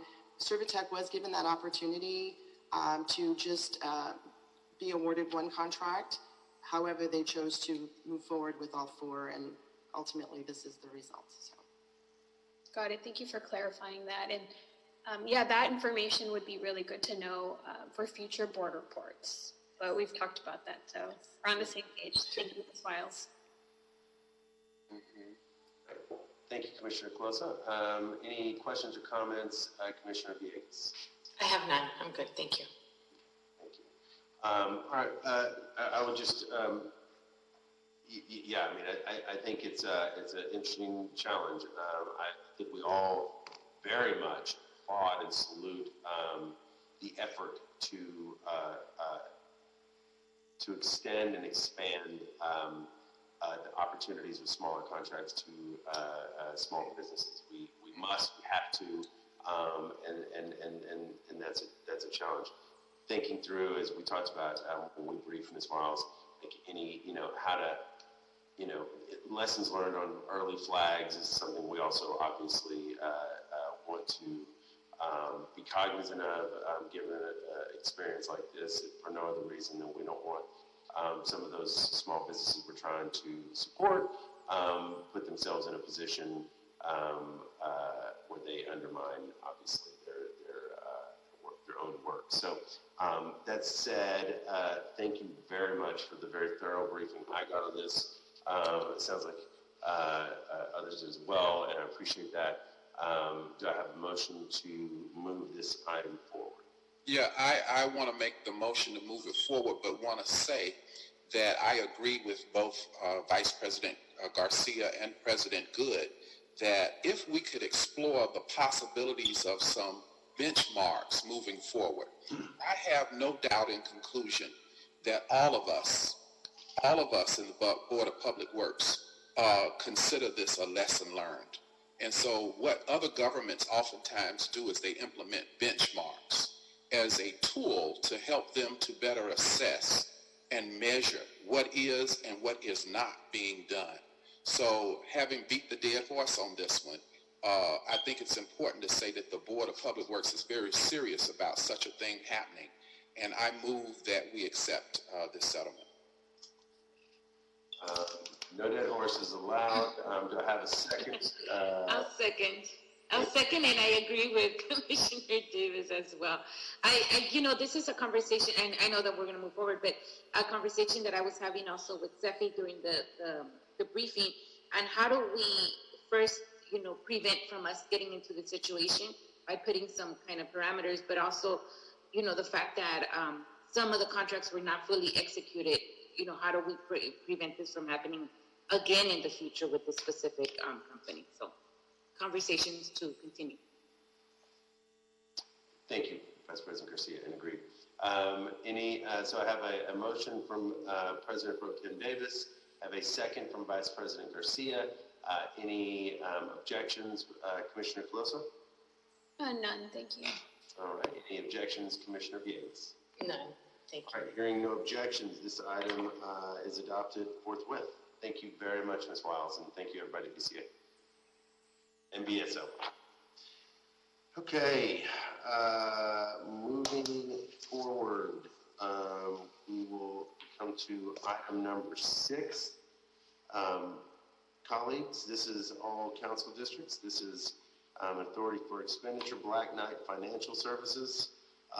Bureau of Engineering and Office of Accounting are requesting board approval and execution of an authority for expenditure in the amount of $73,080 to encumber funds for annual renewal of subscription license for data transfer of pre-sorted LA County deed information for the period of July 1, 2020 to June 30, 2021.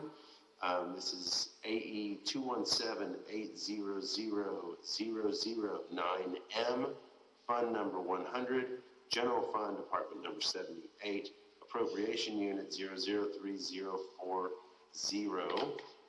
With us still this morning, 4 minutes, is Isam Amarji.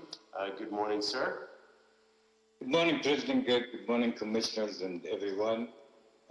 Isam Amaragi with the GIS Division in the Bureau of Engineering. And I just want to brief you about that AFE and the services provided by Black Knight without repeating what's in the report already. As you know, BOE is mandated to keep track of all the land records within the city of Los Angeles. And in order to comply with this mandate and do it in the most efficient way, we have to receive the data in bulk. There are like 200 title deed transfers that takes place every year within the city. And in order to sort those and have in a database, a lot of effort is really will be needed to handle that. So that's why receiving the data in bulk from Black Knight, and it's pre-sorted for us, and we developed an algorithm in the Bureau of Engineering to maintain a database that we call it the Land Use Planning and Management System, and the acronym is LUPAMS. In that database, all the data that we receive, we classify it and add it to that LUPAMS database, so we can tell what's the ownership, who owns the property at any time. We can track any easements, so all the property transfers and deeds, easements, and such information are maintained by the Bureau of Engineering. If we don't receive this data in bulk, we have only a staff of 3 to 4 people in that section, and handling 200,000 transactions a year would almost be impossible without having to receive pre-sorted data that we can include in our databases. So that service is really very valuable to us to maintain this data across the city and meet the mandate, of the Los Angeles Municipal Code and Administrative Code. And I'll be glad to answer any of your questions. Thank you, Isam. Colleagues, any questions and comments? Vice President Garcia.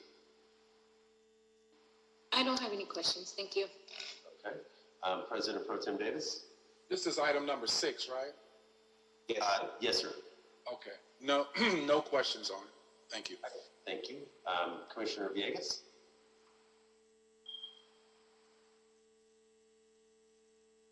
I have none. I just have a concern because this is an AFE. Does this have to go through the mayor's cost containment?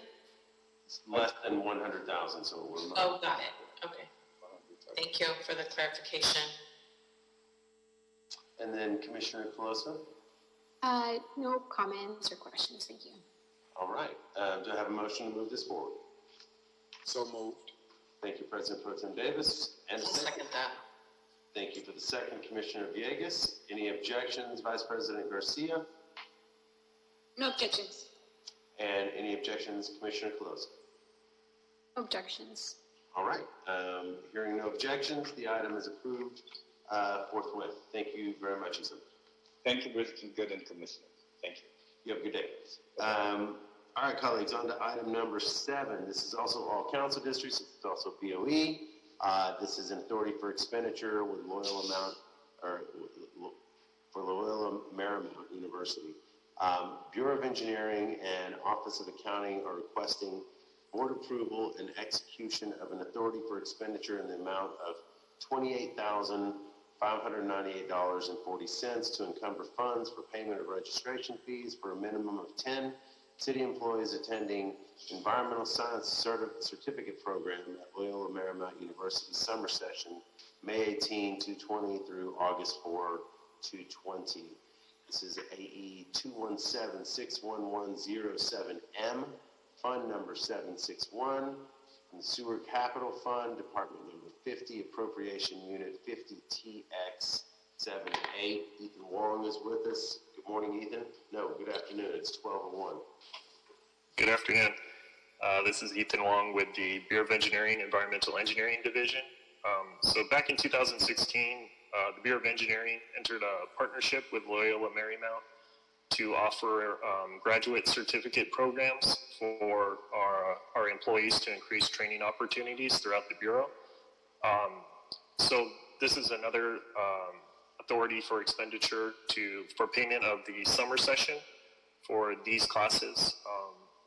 So they were, the certificate program offers emphasis in sustainability, water and wastewater treatment, and water treatment management.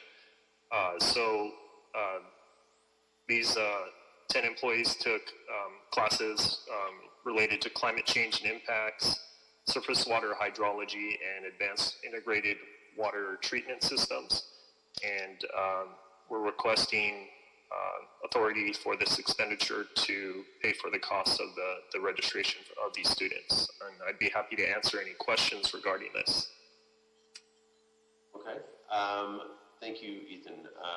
Any questions, Vice President Garcia? Ethan, I always like to see this because I see our folks moving forward and opening their career channels. How were these 10 folks identified to take this specific certificate program? So we advertised to the entire Bureau this program and give the opportunity to all staff. These are the 10 individuals that volunteered. We have room for 15, but we only have 10 that volunteered for this semester.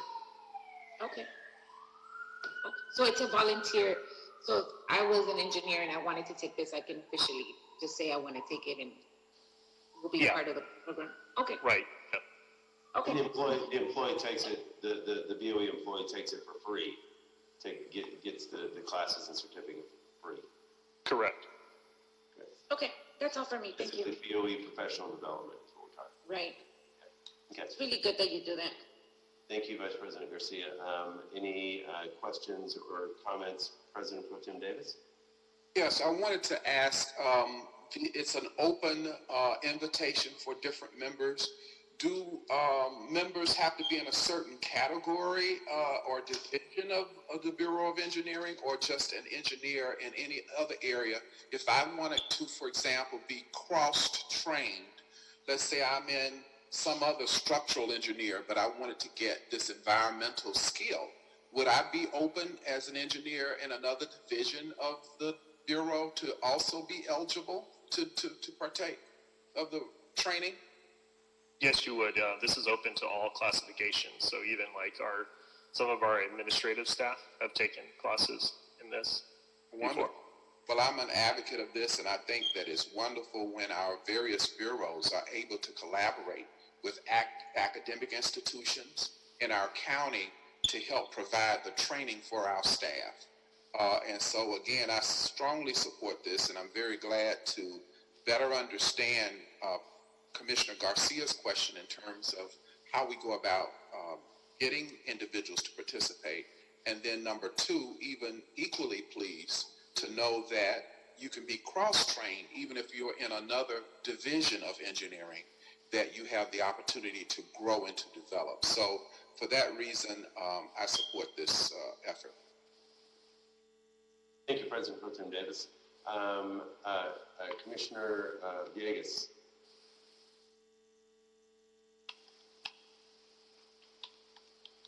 I was already unmuted. Yeah, thanks. I really support this as well. One can never stop learning. Then it's a little boring. So I'm totally in support of this. I commend your staff too that are still interested in learning and developing themselves. Thank you, Commissioner Villegas. And Commissioner Colosa. I don't have any questions or comments. Thank you. Okie doke. All right. I don't either. Thank you, Ethan, for the thorough explanation. Appreciate it. And agreed with Commissioner Villegas. It's important to continue to provide opportunities like this. That's great. So moved. I'll second. All right. Thank you. Second. And then any objections, Commissioner Villegas or Commissioner Colosa? None. No, thank you. All right. Motion by President Pro Tem Davis to move it. Vice President Garcia second. Hearing no objections, the item is approved forthwith. Thank you very much, Mr. Wong. Thank you. All right. So item number 8, colleagues. This is another Authority for Expenditure, South Coast Air Quality Management District, CD15. Bureau of Sanitation and Office of Accounting are requesting board approval and execution of an authority for expenditure in the amount of $50,000 to encumber funds to pay fees and licenses required by the South Coast Air Quality Management District, a state regulatory agency. Authorize the president or 2 members of the Board of Public Works to execute the service agreement. This is AE 217-60996M, Fund number 760, Sewer Operations and Maintenance Fund, Department number 50, Appropriation Unit 50TX82. With us to explain this is Michael Fan. Good afternoon, Michael. Good afternoon, President Good and Board Commissioners. Good to see you. Good to see you too. So this authority for expenditures for routine annual permitting fees for South Coast Air Quality Management District. We're requesting $50,000. So this includes like a little contingency for increase in AQMD fees, and also a little contingency as well in case we need to file a additional permit application for new equipment. If you have any questions, please let me know. Thank you, sir. Colleagues, Vice President Garcia, any questions? No questions. Thank you. Commissioner Colosa? No questions. Thank you. Commissioner Villegas? No questions. All right. President Pro Tem Davis? No questions either. All right. Do I have a motion to move it forward? So moved. All right. I'll second. Second from Commissioner Villegas on President Pro Tem Davis's motion. Any objections, Commissioner Colosa or Vice President Garcia? No. No questions. All right. Hearing no objections, the item is approved forthwith. Thank you very much, Mr. Fan. Thank you. Okay, colleagues, on to item number 9. This is all council district offices, and this is the Authority for Expenditure to Project Room LLC. This is the Bureau of Street Lighting and Office of Accounting requesting board approval and execution of an authority for expenditure in the amount of $70,000 to pay a one-time cash prize to the winner of the LA Lights the Way competition.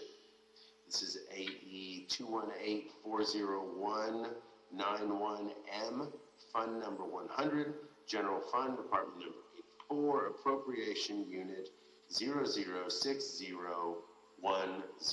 Evelinda Pena is with us today, and welcome. You're muted, Ms. Pena.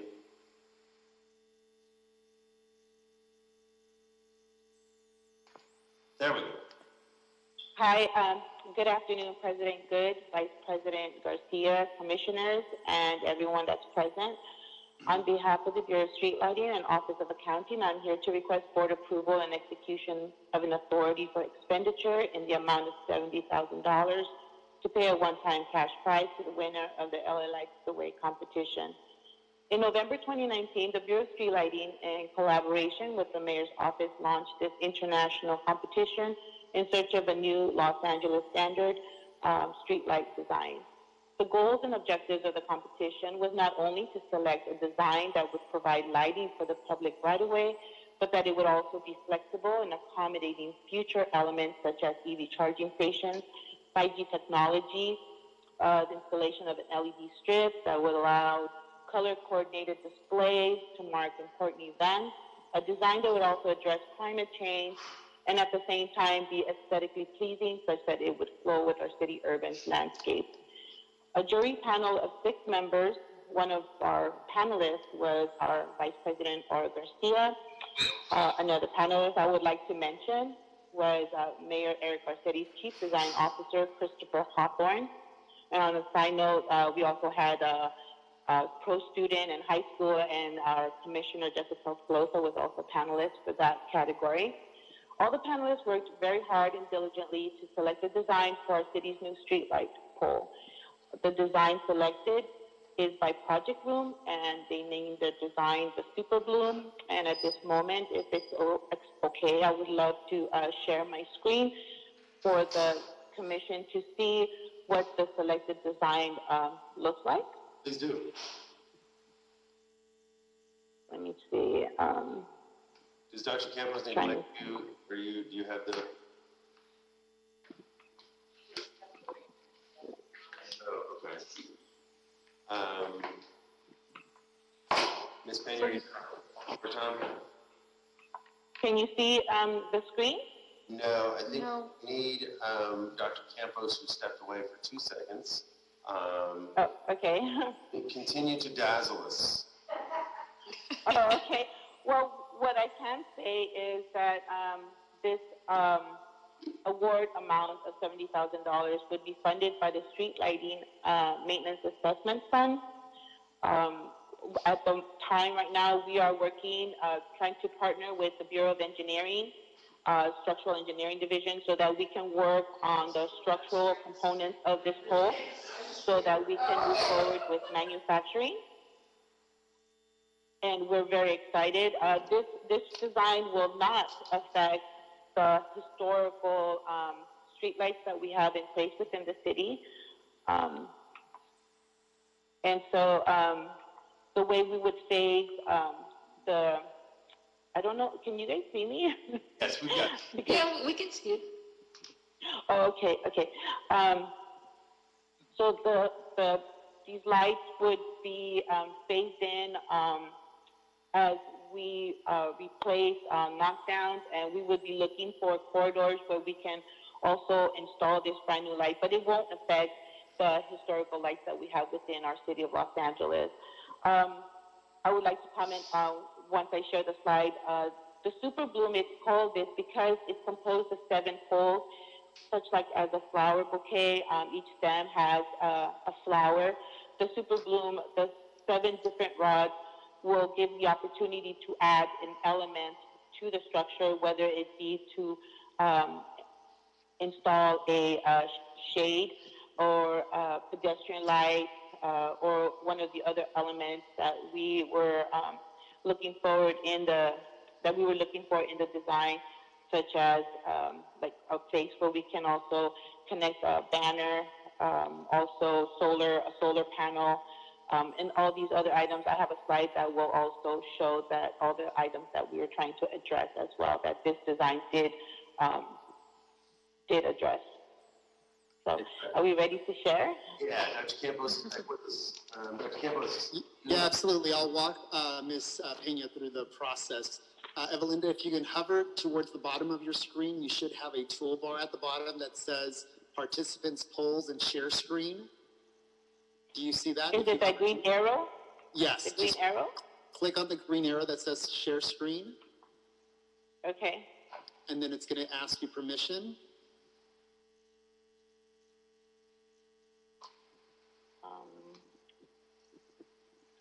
I don't see where it's, well, I'll just say share. There you go. Okay, can you see that slide? It's coming on. It's processing. Dun, dun, dun, dun. It's making it more of a suspenseful. There we go. In the LA Lights the Way competition, we were trying to be anonymous with all the participants, so to create fairness in selecting the design. So this candidate was known as Pro 325. We know now that it's Project Room. And let me see. This is an upward look so that you can see the fixtures that are being installed. There would be the street light component, the pedestrian, the bus light, and then let me see the next one. This is what I was talking about, like in a flower bouquet, you have different stems with each stem ending with a beautiful flower. So the Super Bloom is composed of these 7 rods, and each tube, or should I say tube, is so that we can attach either the pedestrian light or a banner or the actual street light or a pedestrian light. Also, we can also attach the 5G technology. So each rod has its purpose.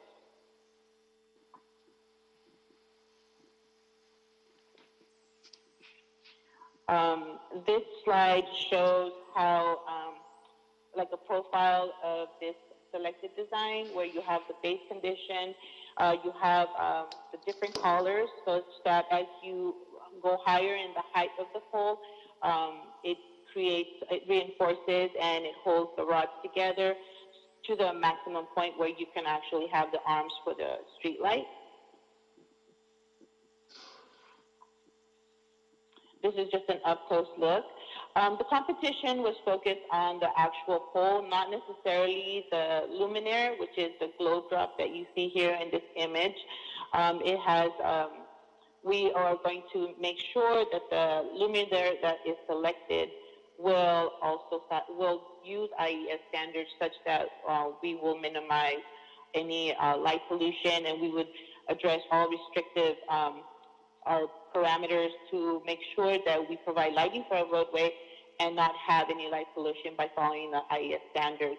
But in this image, many have been concerned that because it's a drop flow that there would be light pollution, but it's just an image, and so we shouldn't be concerned because street light is so good with making sure that we provide lighting for a roadway and also take into consideration our environment. These are all the elements.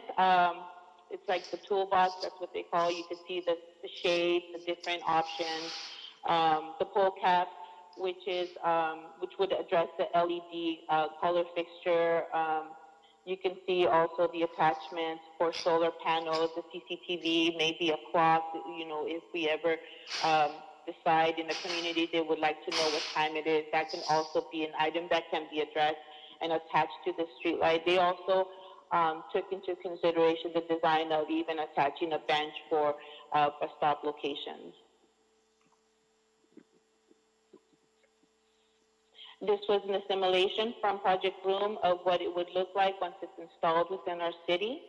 As you can see, it looks very nice, and it was, we're very pleased with the selection.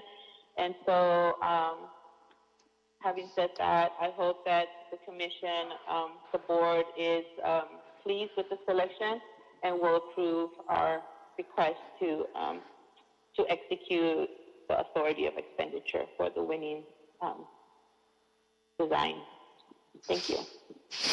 Thank you, Ms. The default is that it depends on the situation how many of the bulbs you have on there. Is that correct? So Excuse me? So how many of the what's the word you used? How many of the bulbs, for lack of a better way to put it, are on actually will be variable depending on where it's at and what the objectives are, right? You could have luminaires, or you could just have luminaires. Thank you. You could have three, or you could have one. It just depends on what we're trying to get to, right? Right. Well, the image does show as many elements just to address all the different variations that the design can satisfy. But in implementing this pole, that scenario is very minimal. The Bureau right now, as far as adhering light fixtures, is more towards maybe a maximum of 2, because we would need one to illuminate the roadway, and then we would need one for pedestrian activity. And usually the pedestrian also can be used for, would serve bus stop locations. So it would usually be a maximum of 2. Colleagues, any questions or comments? Let's start with Vice President Garcia. Thank you, President Good. And Evie, thank you for your report and showing the board the new design. I was part of the judge's procedure and process. And so, Evie, I just want you to share with the board, how many entries did we have in total? For the professional, would like to also say it was international. We had over 300. Over 300. It was a very long process that we had to narrow it down to 1. And so this was the ultimate winner of the streetlight contest that was proposed by the mayor's office back in November before the pandemic started. And so during the pandemic, we just kept on moving on the process and taking and making sure that the process went through fairly. I don't have much to say other than thank you for sharing, and I want to congratulate the winners, Project C, I think, or what are they? Project Room. Project Room. I never knew their names because we always knew 325 or 438 or whatever it was. Right, they all had an ID number. So I never knew who they were. And I also want to thank all the 300 folks publicly, if we haven't done so already, for submitting their proposals to the city of LA. And also, I want to say thank you to all the students that also submitted proposals to the city of LA. Thank you. Thank you, Vice President Garcia. President Pro Tem Davis. Well, I wanted to commend them on so many fronts in terms of having the competitions. I think that they are so great because they do a number of things in terms of, 1, promoting the profession. Number 2, giving the young people who participate the experience and the opportunity to demonstrate their talent. And then in terms of the findings, which is the selections that we made, and particularly the winner, I can see the utility value in the particular selection that won. That it not only provides light in the streets, but it also provides the other lights in the back for that on the sidewalk and in the community as well. So it is a multifunctional light. It's very unique. It looks very similar to some of the lamps that we buy in our offices that have the various multiple lighting visions in both, the front and the back, and in this case, in the street and then on the sidewalk and in the community. So most of all, I also noticed that you had a palm tree there. And that's more of a street services issue, and I could not forget or miss the opportunity to note that, because what that does is it reminds us that it's again in Los Angeles, in California. But in terms of street lighting, I think it was a great project that you all have engaged in, and I like the utility value of the light that you did in fact choose. And I think it will add, again, value to our lighting choices here in the city of Los Angeles. So thank you for your work. Thank you, President Pro Tem Davis. Commissioner Colosa. Thank you, President Good. I definitely want to echo the sentiments of my colleagues so far. Thank you to Norma, who doesn't get to be here, for us to embarrass her entire team. Of course, Vice President Garcia and the Mayor's office for their work on this. I had the opportunity to be one of the reviewers for the student competition, which was so much fun. We didn't get to see the designs today, but that's definitely something, if BSL wants to share it with the rest of the commission, you will see the creativity from our students, their high school submissions and college submissions. So there were two separate competitions, and it was they got an inspiration award. So I think it was so cool that these students got to shape literally what their neighborhood looks like through these streetlights, and hopefully they're proud of their submissions, and we'll get to see a lot more of this leading up to the Olympics. So it's so exciting, and just thank you for letting me be part of the process, and congratulations to all the winners. Thank you, Commissioner Colosa. And then finally, Commissioner Villegas. Thank you. I just echo the same sentiment that my colleague said. I noticed in the report, it also includes security cameras or any kind of cameras on here in the renderings that you showed us. I didn't necessarily see them, but I just wanted to highlight that. Looks like it's multi-purpose. I would want to get more information about this just to share with other local governments and just to share with other groups in Los Angeles, just because it's a pretty innovative process that we went through to seek creativity. So it's in the event that you can share anything offline, I would love to see it. It would be a pleasure. Thank you. Yeah. Thank you, Commissioner Villegas. Ms. Pena, one quick question also, and you may have covered this, forgive me if I missed it. I'm assuming these poles also have the capacity for small cells to be attached, or other elements of the smart pole design. I didn't quite get that. I'm sorry. It also has the.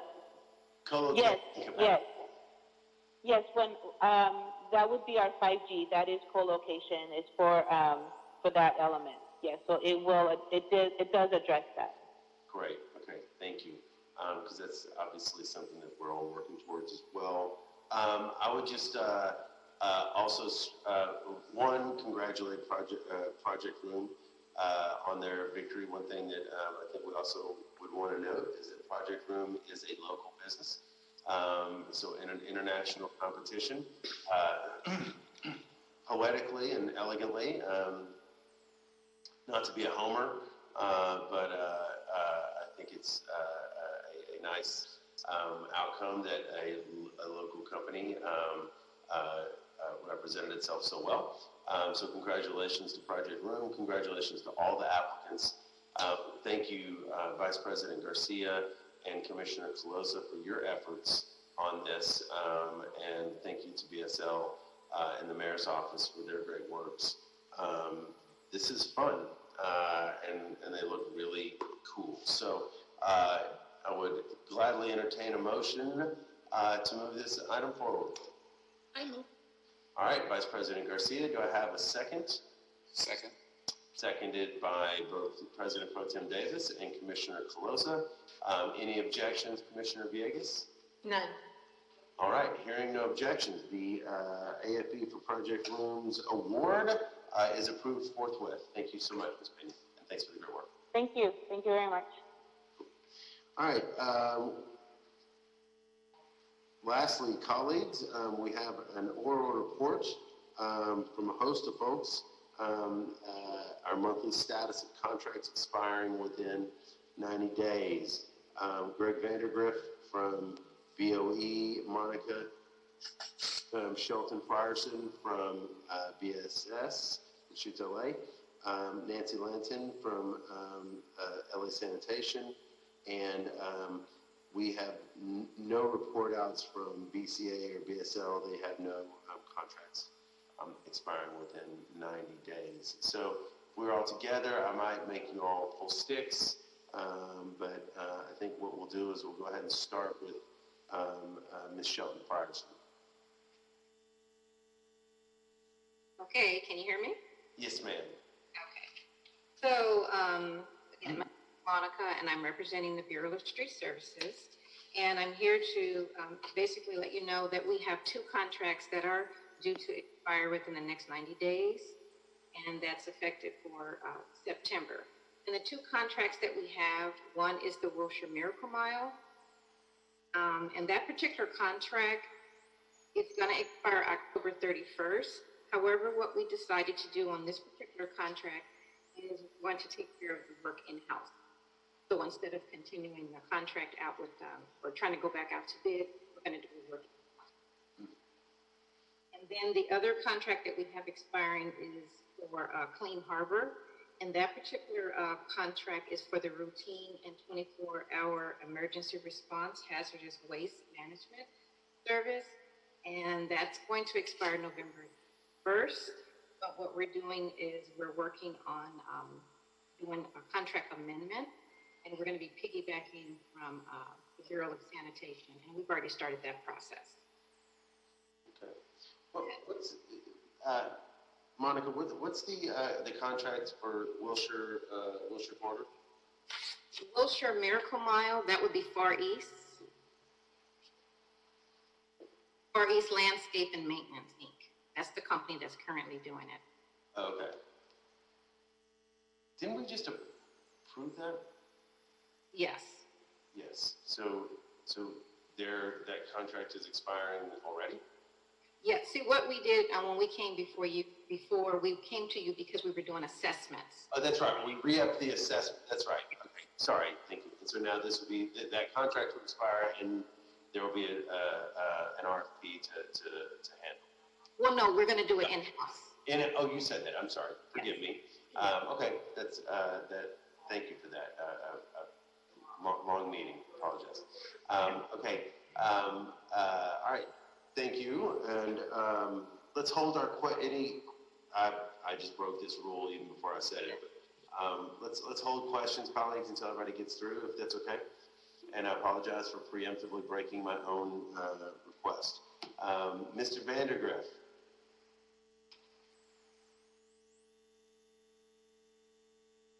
Good afternoon, President Good, Commissioners. I'm Greg Vandergriff with the Bureau of Engineering Project Award and Control Division. For the period between August 1st, 2020 and October 31st, 2020, we have 2 contracts that are expiring for personal services. One of those is with WLC Architects. It actually expires tomorrow. The second contract is with Bogus Land Lease, and it expires on October 1st. We do not need to continue the services with either of these 2 contractors and consultants, and therefore we will not be extending the contracts. Thank you, Mr. Vandergriff. And then lastly, Ms. Lanton from LA Sanitation. Good afternoon, Commissioners. LA Sanitation actually did not have any contract expiring in the next, and our contract report usually does within 120 days from the board date, so we do not have any contracts expired. Oh, okay. And we have nothing from BCA or BSL. Colleagues, any questions for our presenters? Commissioner Closa? I don't have any questions. Thank you for the reports. You guys were off the hook for a while there, so I'm glad. President Pro Tem Davis. Yeah, Mrs. Shelton, I wanted to ask, is your termination of contracts or ending contracts those that are doing medians in the Wilshire area? You're on mute, Ms. Shelton Parson. Okay, you're talking about the median, unimproved median islands? Yes, is that? That's not a part of this one. Okay, gotcha. Got it. Okay. All right, Vice President Garcia. I don't have any questions. Thank you for your reports. And Commissioner Villegas. I don't have any questions, but for Commissioner Davis' question, we can talk about that offline. It's a budget issue, not necessarily a contract issue. Ah, okay. Medians, yeah, general fund. Thank you. All right. Thank you, Ms. Shelton Parson and Mr. Vandergriff, for your reports. Really appreciate it. I believe, Dr. Campos, that clears the decks. All right. Yes, it does. Fabulous. Thank you. So with that, thank you, Mr. Jordan. Thank you, Dr. Campos. Thank you, colleagues. This meeting is adjourned. Thanks, everybody. Thank you. Bye-bye.